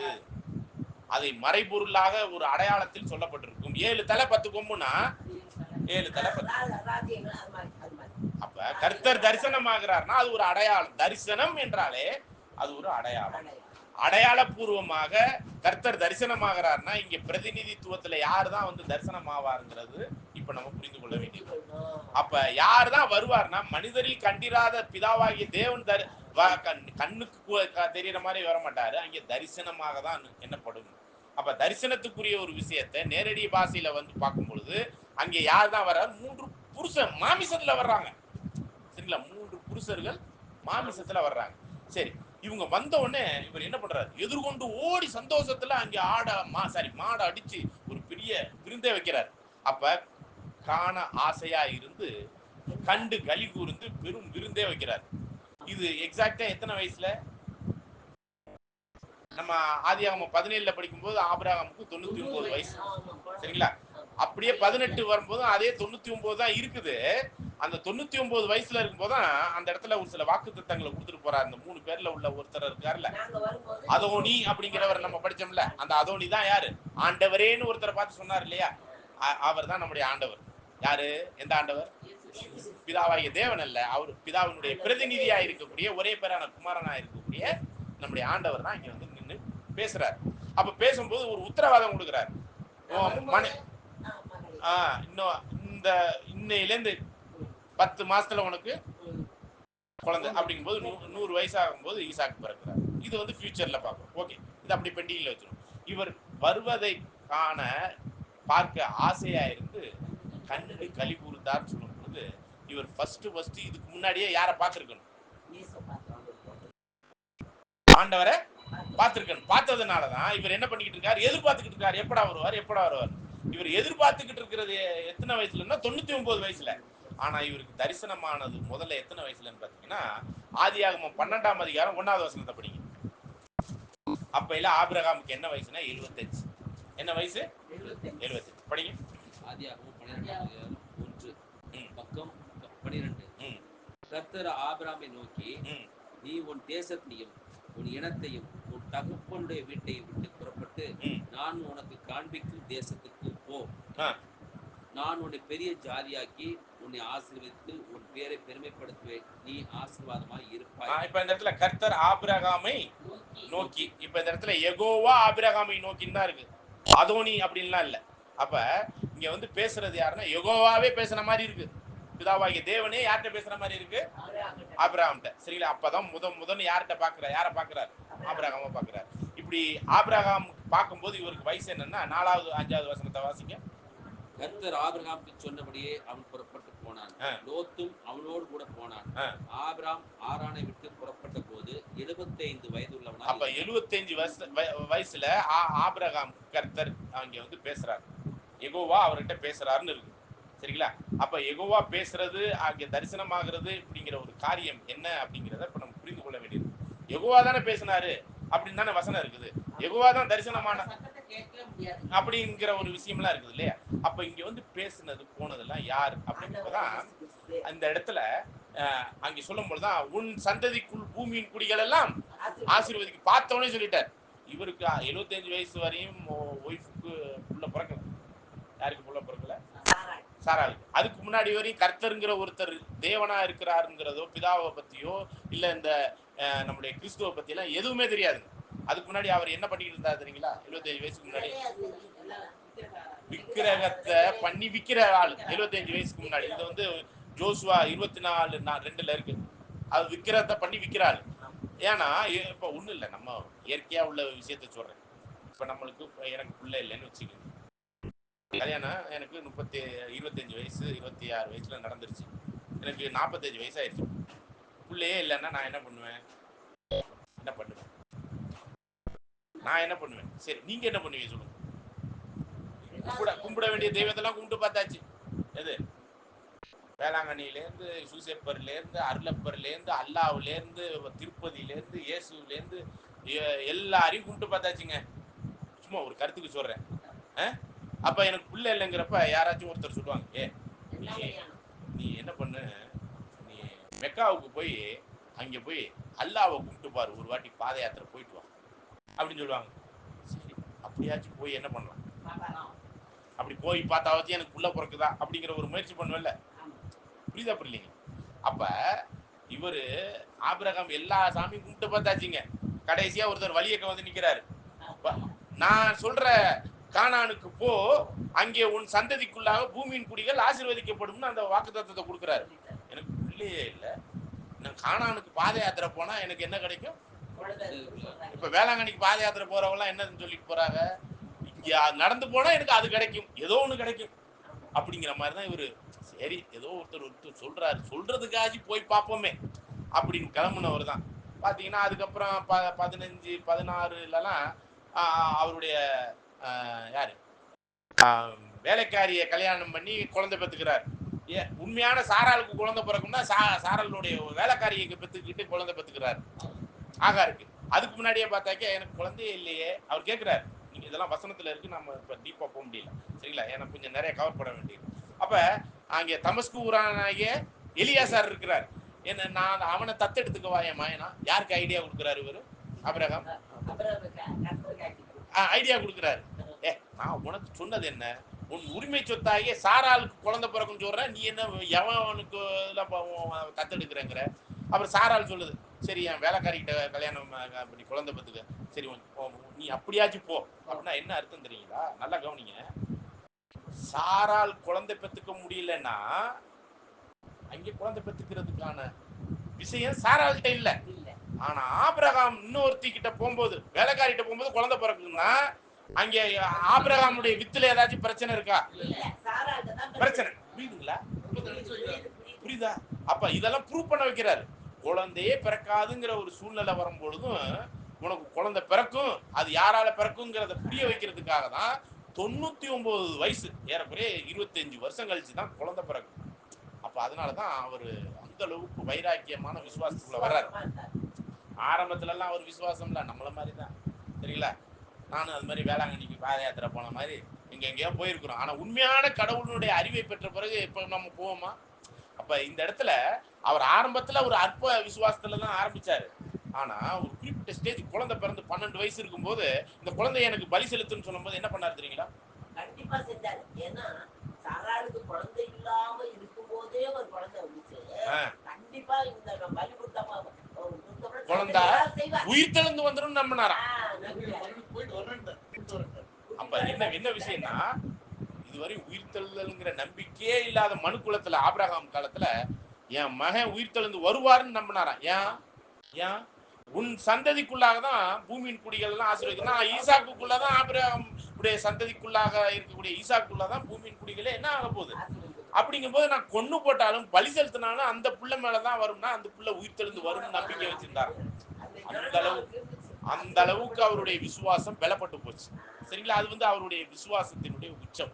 இப்ப கேள்வி என்னன்னா, இங்க இவர்கிட்ட இந்த 75 வயசுல இருந்து 99 வயசு வரையும் தரிசனமாயி யெகோவான்னு தரிசனமானதெல்லாம் யாருன்னு பாத்தீங்கன்னா, இத ஒரு விஷயத்துல தெளிவா புரிஞ்சுக்கலாம்.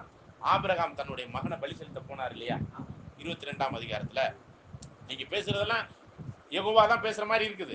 படிக்கலாம் பாருங்க, 15வது வசனம், 22ல 15 படி. ஆண்டவரின் தூதர் ஆபிரகாமை வானத்தினின்று பாருங்க, ஆண்டவருடைய தூதர் அப்படின்னா யெகோவாவினுடைய தூதன், சரிங்களா? படிங்க. ஆபிரகாமை வானத்தினின்று மீண்டும் அழைத்து ஆண்டவர் கூறுவது இதுவே, யெகோவா கூறுவது இதுவே, நான் என் மீது ஆணையிட்டு கூறுகிறேன். யெகோவா தன் மீது ஆணையிட்டு கூறுறாராம், சரிங்களா? படிங்க. உன் ஒரே மகனை எனக்கு பலியிட தயங்காமல் நீ இவ்வாறு செய்தாய். ஆதலால் நான் உன் மீது உண்மையாகவே ஆசி பொழிந்து விண்மீன்களைப் போலவும் கடற்கரை மணலைப் போலவும் உன் வழி மரபை பழுகி பெருகச் செய்வேன். உன் வழி மரபினர் தம் பகைவர்களின் வாயிலை உரிமையாக்கிக் கொள்வர். மேலும் நீ என் குரலுக்கு செவி கொடுத்ததனால் உலகின் அனைத்து இனத்தவரும் உன் வழிமரபின் மூலம் தங்களுக்கு ஆசி கூறி கொள்வர் என்றார். ஓகே, அப்ப இதுல படிங்க 17வது வசனத்தையும் 18வது வசனத்தையும்.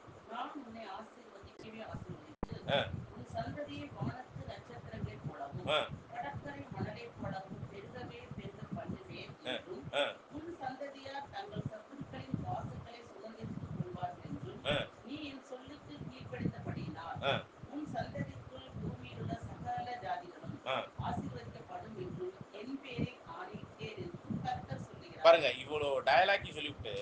இது மாதிரி யார் சொன்னாரா? யெகோவா சொன்னாருன்னு யார் சொல்லிக்கிட்டு இருக்கிறாங்க வந்து?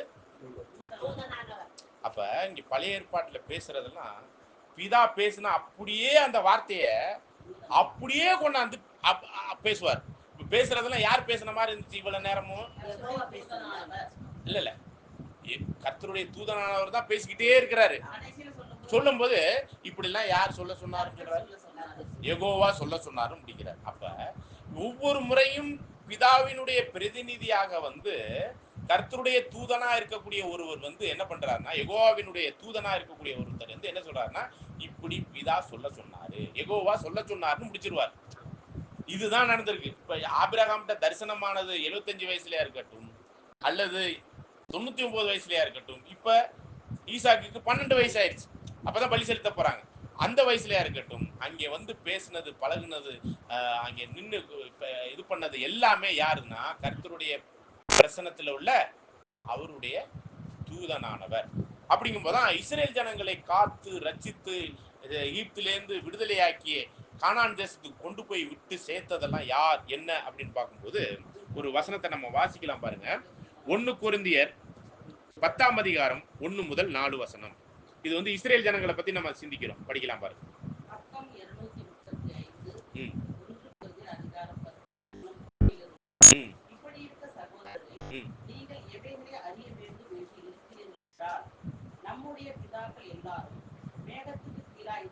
இப்ப பாருங்க, இந்த இஸ்ரேல் ஜனங்கள் யாருன்னா ஆபிரகாமுடைய சந்ததி தான்.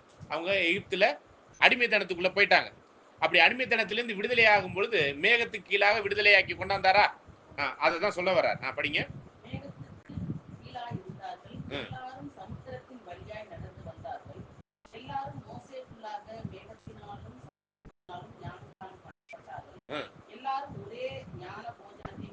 நல்லா கவனிச்சு படிங்க. எல்லாரும் ஒரே ஞான போஜனத்தை ருசித்தார்கள், எல்லாரும் ஒரே ஞான பானத்தை குடித்தார்கள். அவர்களோடு கூட சென்ற ஞான கல்மலை, ஞான கல்மலையான கிறிஸ்து, கிறிஸ்துவே. புரியுதுங்களா? அப்ப அவரோட கூட போயிட்டு இருந்த இஸ்ரேல் ஜனங்களோட கூட போயிட்டு அவங்கள வழி நடத்தி அவங்களுக்கு தரிசனம், மோசேக்கு முச்செடியில தரிசனமானதுல இருந்து அங்கே இஸ்ரேல் ஜனங்களை விடுதலையாக்கி கொண்டாந்ததுல இருந்து அங்கே அக்னி ஸ்தம்பமாகவும் மேக ஸ்தம்பமாகவும் எல்லா விஷயத்திலையும் அவங்கள வழி நடத்தி தாங்கி ஏந்தி வந்ததெல்லாம் யாருங்க? புரியுதுங்களா? பிதாவா கிறிஸ்துவா? ஆனா தரிசனமானதெல்லாம் யாரு? அங்கே வசனத்துல பார்க்கும்போது யெகோவா தரிசனமாகி யெகோவா பேசுற மாதிரி இருக்கும். ஆனா இதெல்லாம் யார் தான் பண்ணிக்கிட்டு இருந்தா அப்படிங்கிறத யாத்திரையாகமம் 23ல 20 முதல் 22 வசனத்துல வாசிக்கலாம் பாருங்க. 23ல 20 முதல் 22 வசனம்.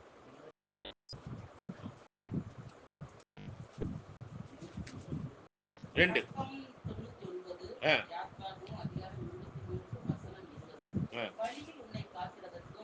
நான் ஆயத்தம் பண்ணின ஸ்தானத்துக்கு உன்னை கொண்டு போய் சேர்க்கிறதற்கும் இதோ நான் ஒரு தூதனை உனக்கு முன்னே அனுப்புகிறேன். அவர் சமூகத்தில் எச்சரிக்கையாயிருந்து அவர் வாக்குக்கு செவி கொடு, அவரை கோபப்படுத்தாதே. உங்கள் கோபங்களை அவர் கொடுப்பதில்லை, என் நாமம் அவர் உள்ளத்தில் இருக்கிறது. யாருக்கிட்ட? யார் உள்ளத்துல? யாரு? அவங்களுக்கு அந்த 20வது வசனத்துல சொல்லப்படுறது யாருக்கு? இல்ல, அந்த இடத்துல யார சொல்றாரு? யாருக்குள்ள இருக்குன்னு சொல்றாரு? அங்கே ஒரு தூதன் வழி நடத்திட்டு போறாராம். அந்த தூதனுக்குள்ளாக இருந்து செயல்பட்ட தேவனுடைய ஆவி அங்கே இருந்து செயல்பட்டதுல யாருடைய ஆவி? அந்த பிதாவினுடைய ஆவிக்குரிய விஷயத்துல அவருடைய நாமம் அவருக்குள்ள இருந்து அந்த நாமத்துக்குள்ளாக தான் எல்லா விஷயத்தையும் அவர் செயல்படுத்துறாரு. அவர் பேசுறதெல்லாம் யார் பேசுற மாதிரின்னா பிதாவே பேசுற மாதிரி பேசுறாரு. அவங்களுக்கு அங்கே பேசுனது யாருன்னா தூதன் தான். இந்த தூதன் யாருன்னு பார்த்தா அவரோடு கூட சென்ற. இப்ப மோசே வந்து கர்த்தரை தரிசனம் பண்ணார்னு என்னாகமம் 12ஆம் அதிகாரம் 7-8 வசனம். முகமுகமாய் அவர் யாரை பார்த்திருக்கிறார்? யெகோவாவை பார்த்திருக்கிற மாதிரி ஒரு வசனம் இருக்கு, படிக்கலாம் பாருங்க. படி. 12ஆம் அதிகாரம் 7 முதல் 8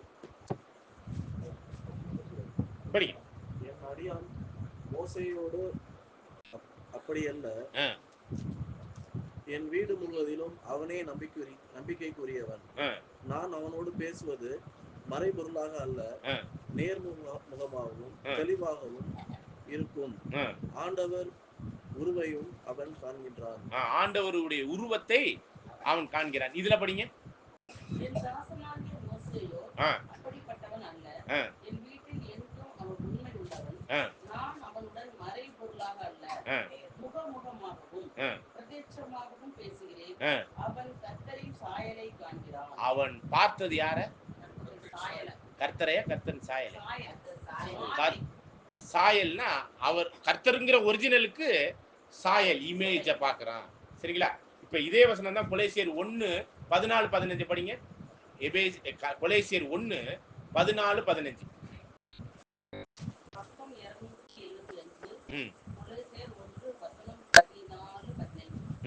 குமாரனாக அவருக்குள் அவருடைய இரத்தத்தினாலே பாவ மன்னிப்பாகி மீட்பு நமக்கு உண்டாயிருக்கிறது.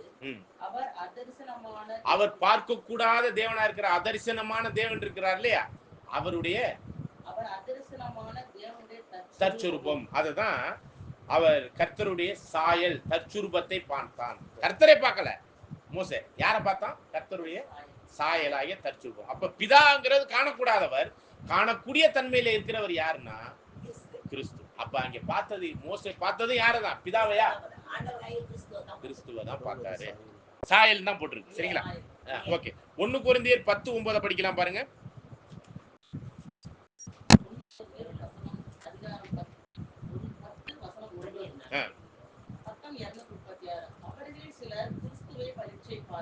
அவர்களில் சிலர் எங்க? இப்ப நீங்க 10ஆம் அதிகாரம் முழுவதுமே இஸ்ரேல் ஜனங்களை பத்தி தான் படிச்சுட்டு வரோம். அவர்களில் சிலர் கிறிஸ்துவை பரிச்சை பார்த்தனா, அங்க ஆதி ஆகமத்துல மற்றும் யாத்திரை ஆகமத்துல யார பார்த்தாங்க பேசினாங்கன்னா கிறிஸ்துவ, தேவன் அல்ல, கிறிஸ்துவை பரிச்சை பார்த்து அங்க பாம்புகளால் அழிக்கப்பட்டதுனால பாம்பு என்ன பண்ணாரு? வெங்கல சிற்பத்துல உயர்த்தின பார்த்த உடனே எல்லாரும் விஷம் குறைஞ்சிட்டு பாத்தீங்களா? அங்க யாரை பரிச்சை பார்த்தார்கள்? அப்ப அப்ப இங்க யாத்திரையாம 23:20-22 அவருக்கு எச்சரிக்கையாரு, அந்த தூதருக்கு முன்னாடி எச்சரிக்கையாரு, ஏதாவது தப்பு பண்ணா சும்மா விட மாட்டாரு, அடி பிச்சு எடுத்துருவாருங்கிறார். அப்ப அங்க தேவனை யாராச்சும் அங்க பரிச்சை பார்க்கிற ஒரு சூழ்நிலையில அங்க ஏதாச்சும் பண்ணாங்க, நாங்க அடிக்கிறது யாருதான் அடிப்பா இருப்பார்? இங்க பாருங்க, ஏசாயா 63:9-10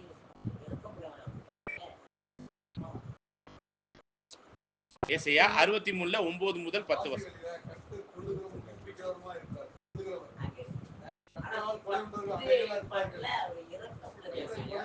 ஏசாயா 63:9-10.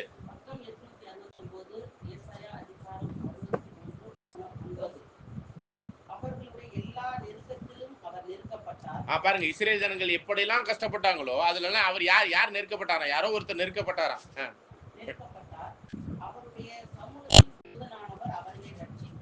அவருடைய பிதாவாகிய தேவனுடைய சமூகத்தின் ஒரே ஒரு தூதன் தான் இருக்கிறாரு. அந்த தூதனானவர் இஸ்ரேல் ஜனங்களை என்ன பண்ணாராம்? ரட்சித்தார்.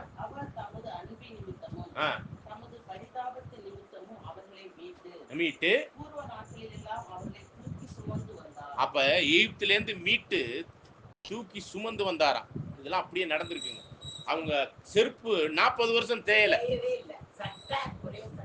அது வளர்ந்துகிட்டே இருந்துச்சு, கிளியவும் இல்லை. பாருங்க, இந்த செருப்பு தேயலைன்னா, அவங்க செருப்பு தேயலைன்னா அவங்க தரை, அந்த தரை எப்படி இருந்திருக்கும்? இந்த மாதிரி என்னது முசைக்கு தரையா இருந்திருக்கணும், என்னது டைல்ஸ் தரையா இருந்திருக்கணும். ஆனா அவங்க நடந்து வந்ததுலாம் என்னது? கல்லு முள்ளு இல்லையா? அந்த மாதிரி தரை.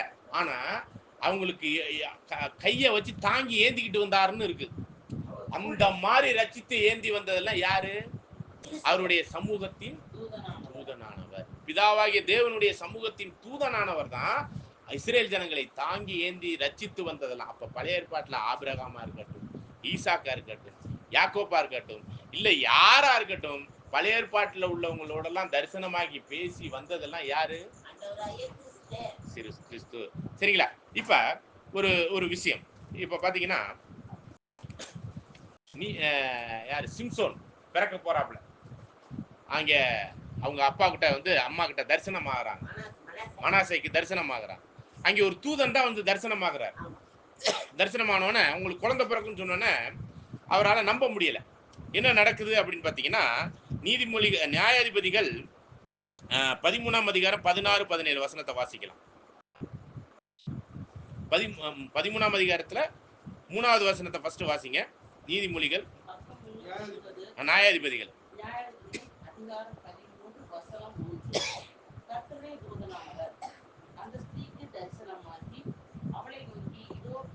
அப்ப கர்த்தருடைய தூதன் தான் இங்க யாருக்கு தரிசனமாற? மனோவாவுடைய மனைவிக்கு. இப்ப 16, 17க்கு வந்துருங்க.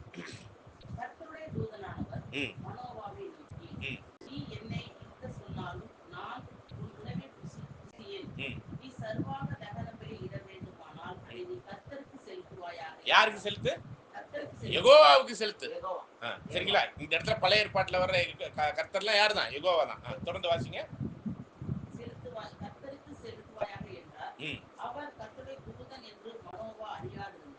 பாருங்க, இது கர்த்தருடைய தூதன் தான் என்று யாருக்கு புரியல?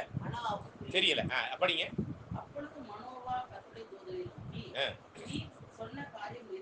எனக்கு குழந்தை பிறந்துருச்சுன்னா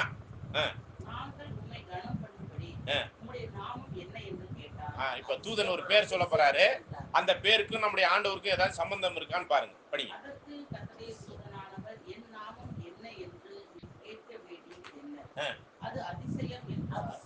இப்ப அதிசயங்கிற பேர் யாருக்கு?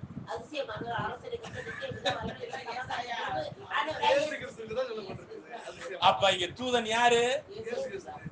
புரியுதுங்களா? அவசரப்படாது. இப்பதான்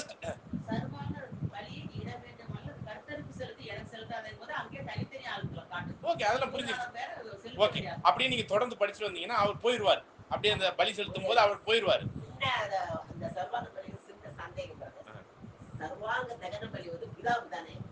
எந்த பலியா இருந்தாலும் எல்லாருக்குமே பிதாவுக்கு தான். சரிங்களா? பலி செலுத்தினவர் யாருன்னா கிறிஸ்து தன்னை பலி செலுத்தினவர். ஓகே ஓகே, அதெல்லாம் அப்புறம் வருவோம். பாயிண்டா வருவோம். எல்லாமே புரிஞ்சிருப்போம் நம்மளுக்கு. அப்படியே பாருங்க, அவர் போயிட்டாரு. அப்படியே அக்னியில போயிட்டாரு. போன பிறகு மனோவா ஒரு ஸ்டேட்மெண்ட் சொல்றாரு பாருங்க. படிங்க. ஒரு 2 வசனம் கழிச்சு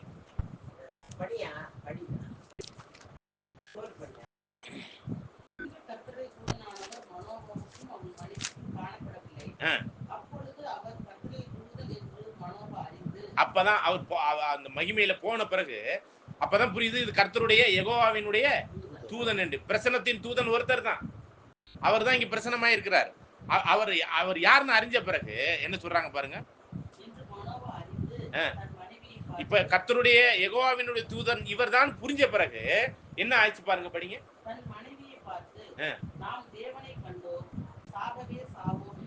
இப்ப தூதனை பார்த்துட்டு இவர் என்ன ஸ்டேட்மெண்ட் சொல்றாரு? தேவனே பார்த்தாச்சு, நம்ம செத்து போயிட போறோம். அப்ப தேவத்தன்மையில யாரு இருக்கிறான்னு அர்த்தம்? கர்த்தருடைய தூதனும் அந்த தேவத்தன்மையில இருக்கிறார். கர்த்தருடைய தூதனை பார்க்கறதே யாரை பார்த்த மாதிரி பயப்படுறாங்க. புரியுதுங்களா? இதுதான் இந்த புரிந்து கொள்ளுதலுக்கான ஒவ்வொரு ஸ்டெப்லயுமே நம்ம அண்டர்ஸ்டாண்ட் பண்ண வேண்டியது. ஒவ்வொரு ஓகே, இப்ப பாருங்க, ஒரு ஒரு ஒரு ஒரு இன்னொரு காரியத்தை குறித்து நம்ம பார்க்க போறோம். யாக்கோபை பத்தி. சரிங்களா? யாக்கோபு புத்தகத்துல, அதாவது ஆதியாகமம் 32ல 24வது வசனத்தை வாசிங்க. அதுக்கப்புறம் 29, 30 வசனத்தை வாசிங்க. 32ல 24, 29, 30. 24.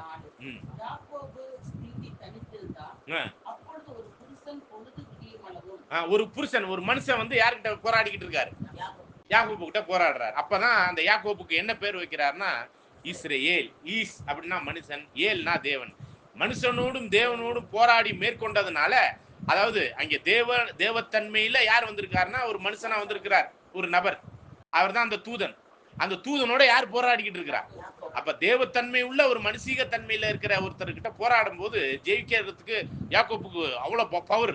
ஜெயிக்க வந்தோட தொடச்சு அந்த தொட்டி சுலுக்கி விட்டுட்டு அவரு அப்படியே டம்மி ஆகிடுறாரு. அப்படிங்கும் போதுதான் நீ இனிமே யாக்கோபு எனப்பட மாட்டாய், இஸ்ரேல் அப்படிங்கிற பேர் வைக்கிறார். சரிங்களா? அப்ப இந்த ஒரு சம்பவம் நடக்குது. 29 படிங்க.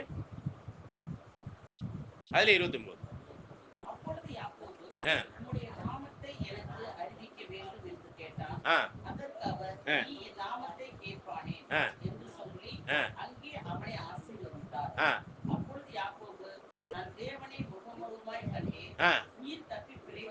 அப்ப பாருங்க, இங்க ஒரு மனுஷனை தான் பாக்குறாரு. அது தேவத்துவ தன்மையில உள்ள ஒரு மனுஷன். அவரை யாருன்னு சொல்லிட்டாரு? தேவன்ங்கிற ஒரு தன்மையில அவர் பாக்குறாரு. அவர் புரியுதுங்களா? அப்ப யாரை பார்த்தது யாரை பார்த்த மாதிரி இருக்குது? பிதாவாகிய தேவனை பார்ப்பது யாரை பார்த்ததுக்கு இது விஷயமா இருக்குது? தூதனை பார்த்தாலே யாரை பார்த்த மாதிரி? சரி, இப்போ ஓசியா 12ஆம் அதிகாரம் 3-4 வசனத்துல வாசி. ஓசியா 12ஆம் அதிகாரம் 3-4 வசனம்.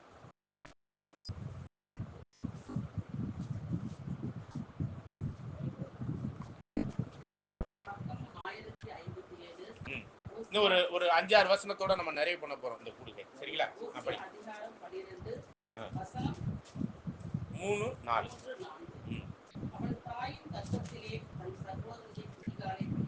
அவன் அந்த யாக்கோபு தான் ஏசாவுடைய காலை பிடிச்சாலு. அதுக்கு முன்னாடி வசனம் அவரை பத்தி தான் சொல்லப்படுது. படிங்க.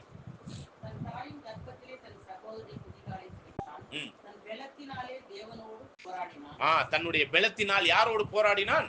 அங்க போராடினது ஒரு மனுஷன் கிட்ட, புருஷன் கிட்ட. ஆனா இங்க யாருன்னு சொல்லப்படுதுங்க? படிங்க தொடர்ந்து.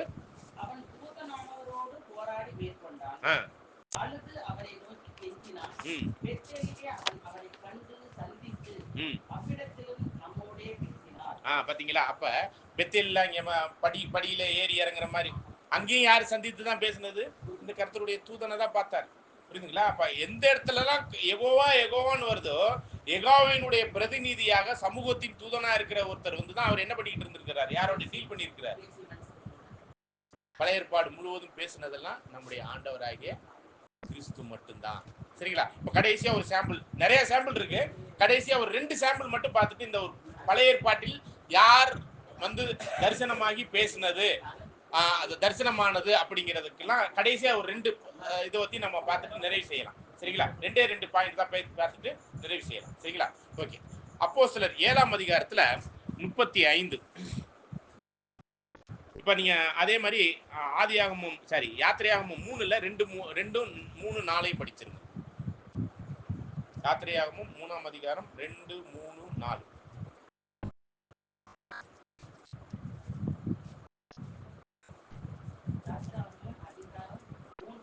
2-3-4.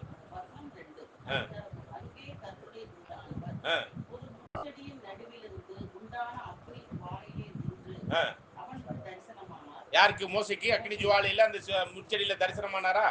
தரிசனமானது யாருங்க? கர்த்தருடைய தூதனானவர். படிங்க.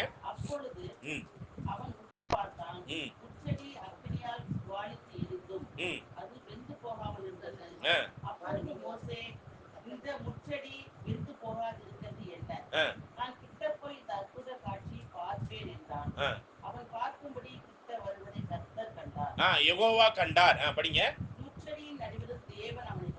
முச்செடியின் நடுவில் இருந்து அங்கே தூதனானவராகி அந்த தேவத்தன்மையில் உள்ளவர் அவரை நோக்கி,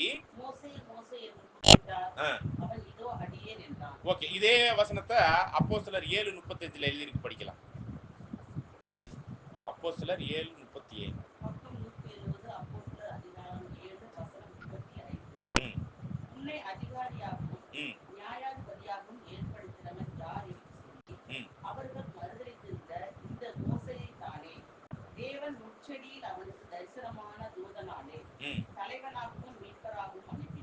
பாத்தீங்க, தலைவனாகவும் மீட்பனாகவும் அந்த இஸ்ரேல் ஜனங்களுக்கு அனுப்பினார். அதேதான் புதிய ஏற்பாட்டு காலத்துல நம்மளுடைய தலைவனாகவும் மீட்பராகவும் இரட்சகராகவும் மனுக்குலத்தின் மீட்பராகவும் இரட்சகராகவும் முழு மனுக்குலத்துக்கும் அனுப்பினார் அப்படிங்கிற ஒரு விஷயத்தையும் பார்க்கிறோம். கடைசியா பழைய ஏற்பாட்டில் உள்ள ஒரு சாம்பிளை பத்தி பார்த்துட்டு இன்னைக்கு கூடுகையை நிறைவு பண்ணுவோம். இப்ப யூதா 1ஆம் அதிகாரத்துல 9வது வசனத்துல பிரதான தூதனாகிய மிகாயேல் மோசேயின் சரீரத்தை குறித்து பிசாசுடனே தர்க்கித்தான். என்ன காரியத்திற்காக தர்க்கித்தான் அப்படின்னா, அந்த மோசேயினுடைய டெட் பாடியை எனக்கு கொடு அப்படின்னு சொல்லி யார்கிட்ட தர்க்கிக்கிறான்? யூதா புதிய ஏற்பாட்டுல தான் தர்க்கிக்கிறான். சரிங்களா? படிங்க, அந்த வசனத்தை படிங்க.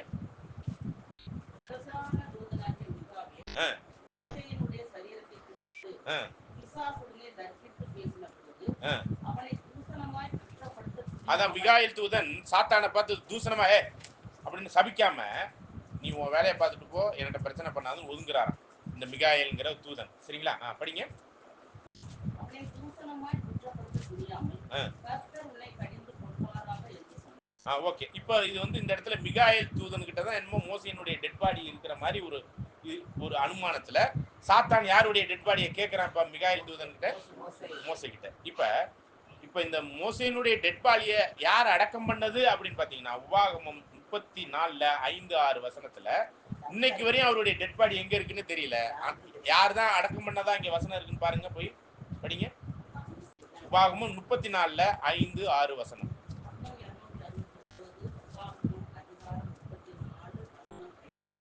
அப்படியே கர்த்தரின் தாசனாகிய மோசே மோவாப் தேசமான அவ்விடத்திலே கர்த்தருடைய வார்த்தையின்படியே மரித்தான். அவர் அவனை மோவாப் தேசத்திலே பெத்பேலுக்கு எதிரான பள்ளத்தாக்கிலே அடக்கம் பண்ணினார். அவனை அவர் அப்படிங்கிற அந்த அவர் யாரு? கர்த்தர் தான் என்ன பண்ணாருங்களா? அப்ப அந்த அவருங்கிறவரு அடக்கம் பண்ணவருக்கு தானே டெட் பாடி எங்க இருக்குன்னு தெரியும். அப்ப அந்த டெட் பாடியை அடக்கம் பண்ணவர் யாருங்கிறது தெளிவா தெரிஞ்சதுனாலதான் யார்கிட்ட வந்து கேக்குறா? யார்கிட்ட வந்து கேக்குறா? மிகாயேல். இப்ப மீகாயேல், ஏல்னா என்ன? தேவன். மீகா அப்படின்னா இமேஜ் ஆஃப் காட் அப்படின்னு அர்த்தம். தேவனுடைய சாயல் அப்படிங்கிறது தான் மீகாயேல். இப்ப தேவனுடைய சாயல் யாரு?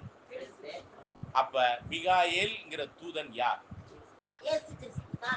புரியுதுங்களா? அப்ப பழைய ஏற்பாடு முழுவதிலுமே இஸ்ரேல் ஜனங்களோடு இருக்கலாம், ஆதியிலேருந்து இருக்கலாம், மனுஷ படைப்பா இருக்கலாம், முழு சிருஷ்டிப்பின் காரியமா இருக்கலாம், எல்லாத்தையும் செய்து செயல்பட்டு பேசி பழகி எல்லாத்தையும் பண்ணது ஆபிரகாம். ஆபிரகாமுக்கு முன்னாடியிலேருந்தே ஆதியிலேருந்து இருக்கிற ஒருத்தர் இருக்கிறார்னா அவர் தான் யாரு?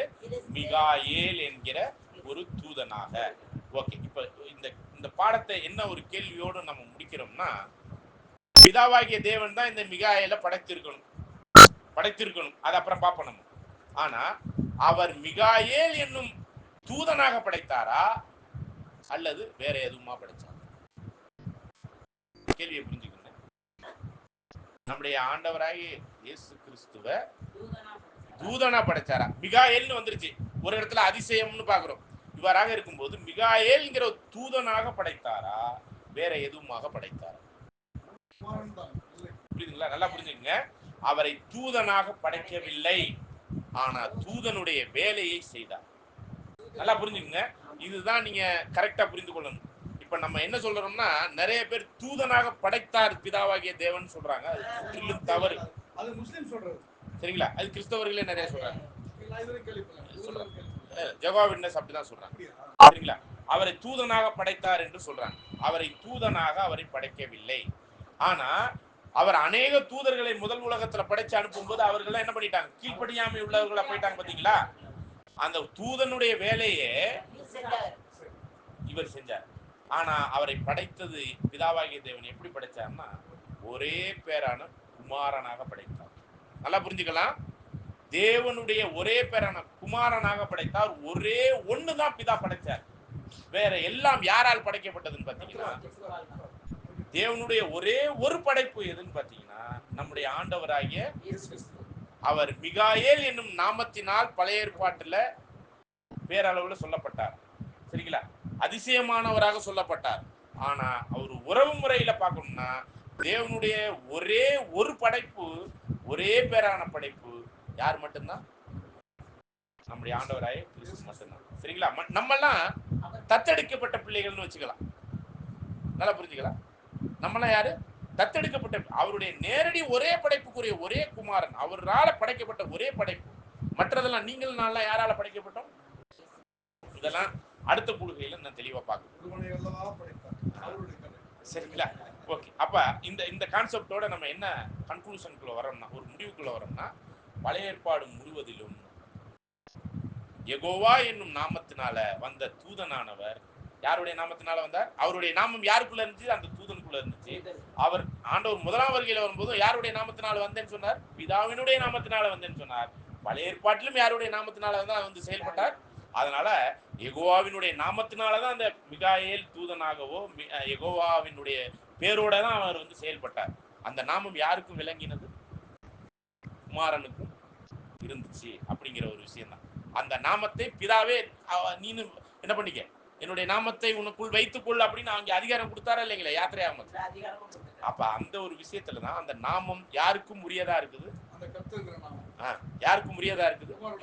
ஆனா ஒரிஜினலா யாருக்கு உரியது அந்த நாமம்? பிதாவுக்கு, பிதாவாகிய தேவனுக்கு. அப்ப யெகோவான்னு இருக்குது. பிதாவாகிய யெகோவான்னு இல்ல பிரதர், கர்த்தராகிய யெகோவா. கர்த்தராகிய யெகோவான்னு நாமம் உள்ளவர். இல்ல கர்த்தராகிய யெகோவானா யெகோவான்னு நாமம் உள்ளவர். அதெல்லாம் அந்த வார்த்தையெல்லாம் நம்ம பார்ப்போம், அதெல்லாம் அப்புறம் பார்ப்போம். அப்ப கர்த்தர் இயேசு கிறிஸ்து அது தெளிவா இருக்கு. அப்ப கர்த்தராகிய இயேசு கிறிஸ்துனா மொழிபெயர்ப்புல ஆண்டவர், அதாவது யெகோவாகிய இயேசு கிறிஸ்து. புதிய ஏற்பாட்டுல வேற மாதிரி இருக்குன்னு சொல்லிட்டீங்க. ஆமா, அது புதிய ஏற்பாட்டுல யெகோவா என்ற நாமம் எங்கும் இல்லை, எந்த இடத்துலயும் இல்லை. அதை நீங்க ஃபர்ஸ்ட் அண்டர்ஸ்டாண்ட் பண்ணணும். அது வந்து ஒரு கிரேக்க மொழியில தான் மொழிபெயர்க்கப்பட்டது. என் பேரு இப்போ முன்னாடியே நான் செல்வம் தான், இப்பவும் செல்வம் தான். புரியுதுங்களா? எங்க அம்மா வயிற்றுல பிறந்து வளர்ந்து கல்யாணம் பண்ண வரைக்கும் செல்வம் தான். என் மனைவிக்கு புருஷனாக வாழும்போது செல்வம் தான். செல்வம் தான். செல்வங்கள் ஏதாவது மாற்றம் ஏதாவது இருக்குங்களா? இல்ல இல்ல. அதே போல ஒரு அர்த்தம் தமிழ் அப்படின்னா தமிழ் தான். தமிழ் எங்க எடுத்து போனா தமிழ் தான். அதே போல கர்த்தர் அப்படிங்கிற வார்த்தை அதிலேயும் கர்த்தர் தான், பின்னாடி தான் கர்த்தர் தான் இருக்குது. ஆனா புதிய ஏற்பாடுல மட்டும் கர்த்தர் அப்படிங்கிறதுக்கு யெகோவான்னு ஒரு வார்த்தை இருக்குதா சொல்றீங்க? இல்ல, யெகோவான்னு வார்த்தையாக எங்கேயுமே இல்ல பிரதர், கிரேக்க மொழியில இல்ல. இல்லன்னு சொல்றீங்க. இல்ல, ஆனா அந்த என்ன தெரியும், நான் பாக்குறதெல்லாம் கர்த்தர் கர்த்தர் கர்த்தர். அது வந்து மொழிபெயர்ப்புல உள்ள காரியத்தை நீங்க தயவு செய்து பாக்குறோம். அதை பாத்தீங்க, இனி கொஞ்சம் கவனமா பாருங்க, புரியுதுங்களா?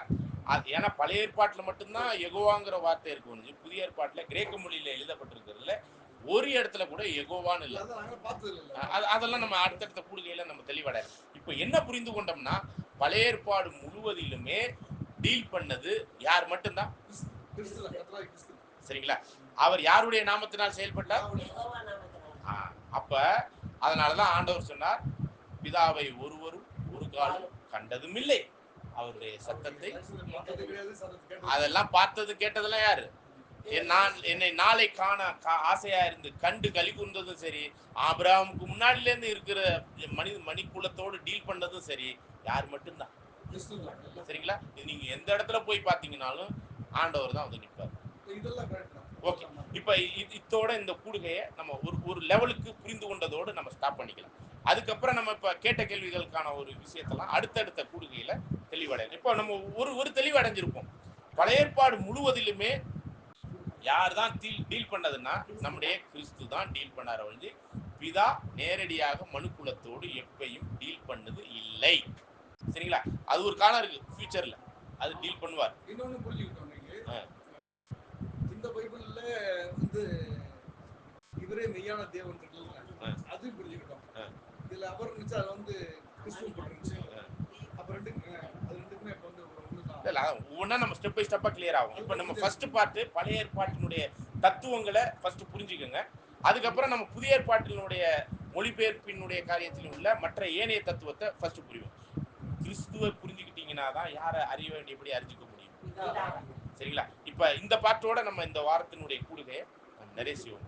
அப்ப பழைய ஏற்பாடு இப்ப இந்த ஒரு விஷயத்துல நம்ம என்ன புரிஞ்சுக்கிட்டோம்னா, பழைய ஏற்பாடு முழுவதிலுமே தேவத்தன்மையில தேவனுடைய பிரதிநிதியாக, தேவனுடைய தூதனாக, கர்த்தருடைய தூதனாக, கர்த்தருடைய நாமத்தை உடையவராக, கர்த்தர் போலவே யெகோவா தேவன் போலவே அந்த தன்மையில வந்து பேசினது, செயல்பட்டது எல்லாமே யார் தான்?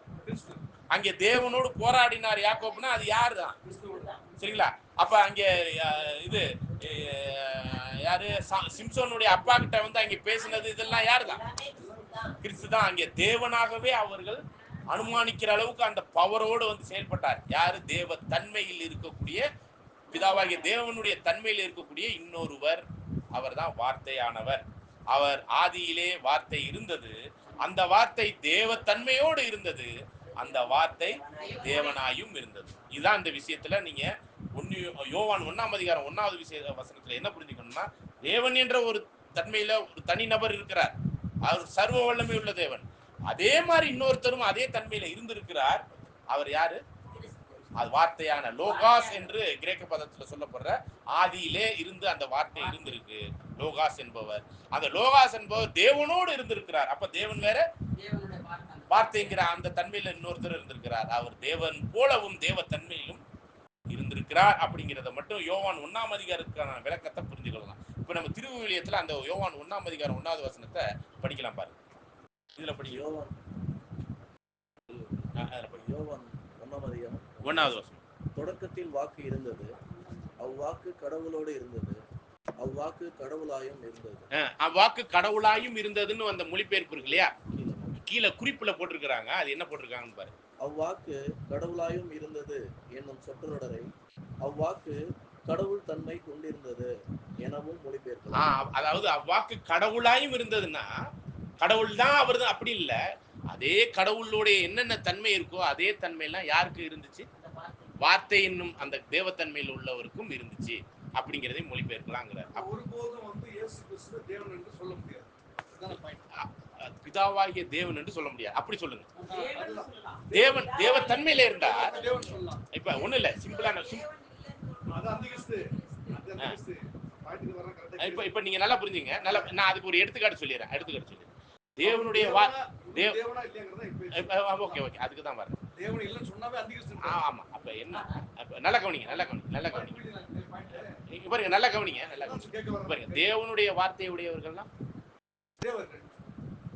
வார்த்தையுடைய நம்மளையே தேவர்னு தேவன் சொல்லிட்டாருன்னா, நம்ம எல்லாம் தேவர்கள்னு தேவனே சொல்லிட்டாருன்னா, அவரே வார்த்தையா இருக்கிறவர் நம்முடைய ஆண்டவராய் கிறிஸ்து. அவர் தேவத்தன்மையில தானே இருக்கிறாரு. ஆனா பிதாவுக்கு நிகரான தேவத்தன்மையாங்கிறதா கேள்வியா இருக்கு. புரியுதுங்களா?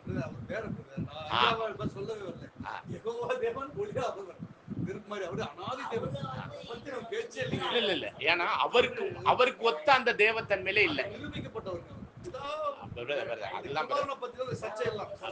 குமாரனுடைய சர்ச்சையில அவரும் தேவத்தன்மையில் இருக்கிறார். ஆனா தேவத்தன்மைங்கிறது பிதாவுக்கு நிகரான தேவத்தன்மை இல்ல. இதுதான் நீங்க புரிஞ்சுக்கணும். ஒப்பானவர், ஆனா பிதாவுக்கு நிகரான தேவத்தன்மையா? இப்ப உதாரணத்துக்கு ஒரே ஒரு வார்த்தையில அதை புரிஞ்சுக்கலாம் பாருங்க. பிதாவாகிய தேவன் இதுவரை சாகாத ஒரு தரா இருக்கிறார். ஆனா ஆண்டவராகிய கிறிஸ்து செத்து சாகாமைக்குள்ள போயிருக்கிறார். இதான் வித்தியாசம். அவரும் தேவன் தான், சர்வ வல்லமை உள்ள தேவன். இவர் வல்லமை உள்ள தேவன். இது எந்த வகையில வல்லமை உள்ளவர்னா செத்து சாகாமைக்குள்ள. புரியுதுங்களா? இதுதான் வித்தியாசத்தை புரிஞ்சுக்கணும். புரியுதுங்களா? அப்ப என்ன வித்தியாசம்னு புரிஞ்சுக்கோங்க. பிதாவாகிய தேவனுடைய தேவத்தன்மை வேறு, கிறிஸ்துவனுடைய தேவத்தன்மை வேறு. நம்மளையும் தேவன் சொல்லி இருக்கிறார். அப்ப நம்மளுடைய தேவத்தன்மை எதற்கு கீழேன்னா கிறிஸ்துவனுடைய தேவத்தன்மைக்கு கீழே. அதனாலதான் ஆண்டவர் யாருக்கு தேவனா இருக்கிறார்னு பாத்தீங்கன்னா தேவாதி தேவன். அப்படின்னா தேவர்களுக்கெல்லாம் தேவனா. நல்லா கவனிங்க, நம்ம எல்லாம் தேவர்கள். ஏன்னா தேவனுடைய வசனத்தை உடையவர்கள்லாம் இந்த தேவர்களுக்கெல்லாம் ஒரு தேவன் இருக்கிறாராம். அது யாரு? இயேசு கிறிஸ்து. அதனாலதான் இவருக்கு தேவாதி தேவன், ராஜாதி ராஜா. யாருக்கு? கர்த்தத்துவம்னா அந்த ஆண்டவத்தன்மை, ஆளுக்குள்ளுகிற தலைவர் தன்மை. இப்ப நம்மளையும் தலைவர்கள் ஆக்கி இருக்கிறார். அந்த தலைவர்களுக்கெல்லாம் ஒரு தலைவர், கர்த்தருக்கு கர்த்தர்.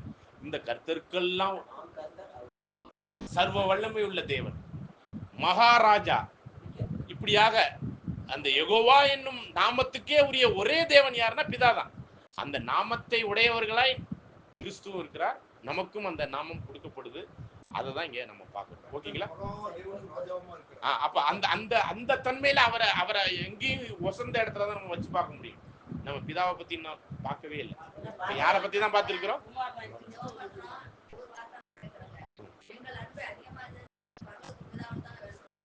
வேண்டீங்க. ஆண்டவர் என்ன சொல்லிட்டு போயிட்டாரு தெரியுங்களா? என் நாமத்தினால் பிதாவை வேண்டிக்கங்கன்னு சொல்லிட்டாரு. இப்ப நீங்க பிதா கிட்ட நேரடி தொடர்பு கொள்றதுக்கு உங்களுக்கு ஒரு நிமிஷம் நல்லா கவனிங்க. பிதா கிட்ட நேரடியான தொடர்பு கொள்வதற்கு கிறிஸ்துவின் நாமத்தை இல்லாம நீங்க பிதா கிட்ட போக முடியாது. அதனாலதான் அவர் தான் நம்மளுக்கு மத்தியஸ்தர், நம்மளுக்கு பரிந்து. அவர் நாமத்தை இல்லாமல் வேற எந்த நாமமும் பிதா கிட்ட போறதுக்கு இல்ல. நீங்க பிதா ஓகே, நல்ல விஷயம் தான். இதுதான் இப்ப பாருங்க, இந்த அறிவுத்திறன் யாரை பற்றி அறிய போய் இப்ப நம்ம கேட்க ஆரம்பிச்சிருக்கோம். நம்ம சிந்தை ஒர்க் பண்ண ஆரம்பிச்சிருச்சு. யாரை பற்றி அறியறதுக்கு? பிதாவையும் குமாரனை அறிகிற அறிவு. இதுதான் என்னன்னு பாக்குறோம். புரியுதுங்களா? இந்த நித்திய ஜீவனுக்கான ஒரு விஷயத்துல இப்ப வண்டியை ஸ்டார்ட் தான் பண்ணிருக்கிறோம். ஃபர்ஸ்ட் கியர் போட்டு அடுத்து இன்னும் 4-5 கியர் இருக்கு. இதெல்லாம் அடுத்தடுத்த கூடுகையில என்ன பண்ணணும்னா நீங்க விடாம வந்து இதை அட்டன் பண்ணணும். ஓகேங்களா? தேவன் தாமே கிருபையோடு நம்மளை ஆசீர்வதித்து இந்த காரியத்திற்குரிய பிதாவையும் குமாரனையும் அறிகிற அறிவே நித்திய ஜீவன். அந்த நித்திய ஜீவனுக்கான ஒரு காரியத்துல அறிய வேண்டியதை நாம் அறிவோம். தேவன் தாமே கிருபையோடு நம்மளை ஆசீர்வதிப்பாராக. ஆமென். ஜெபம் பண்ணுங்க.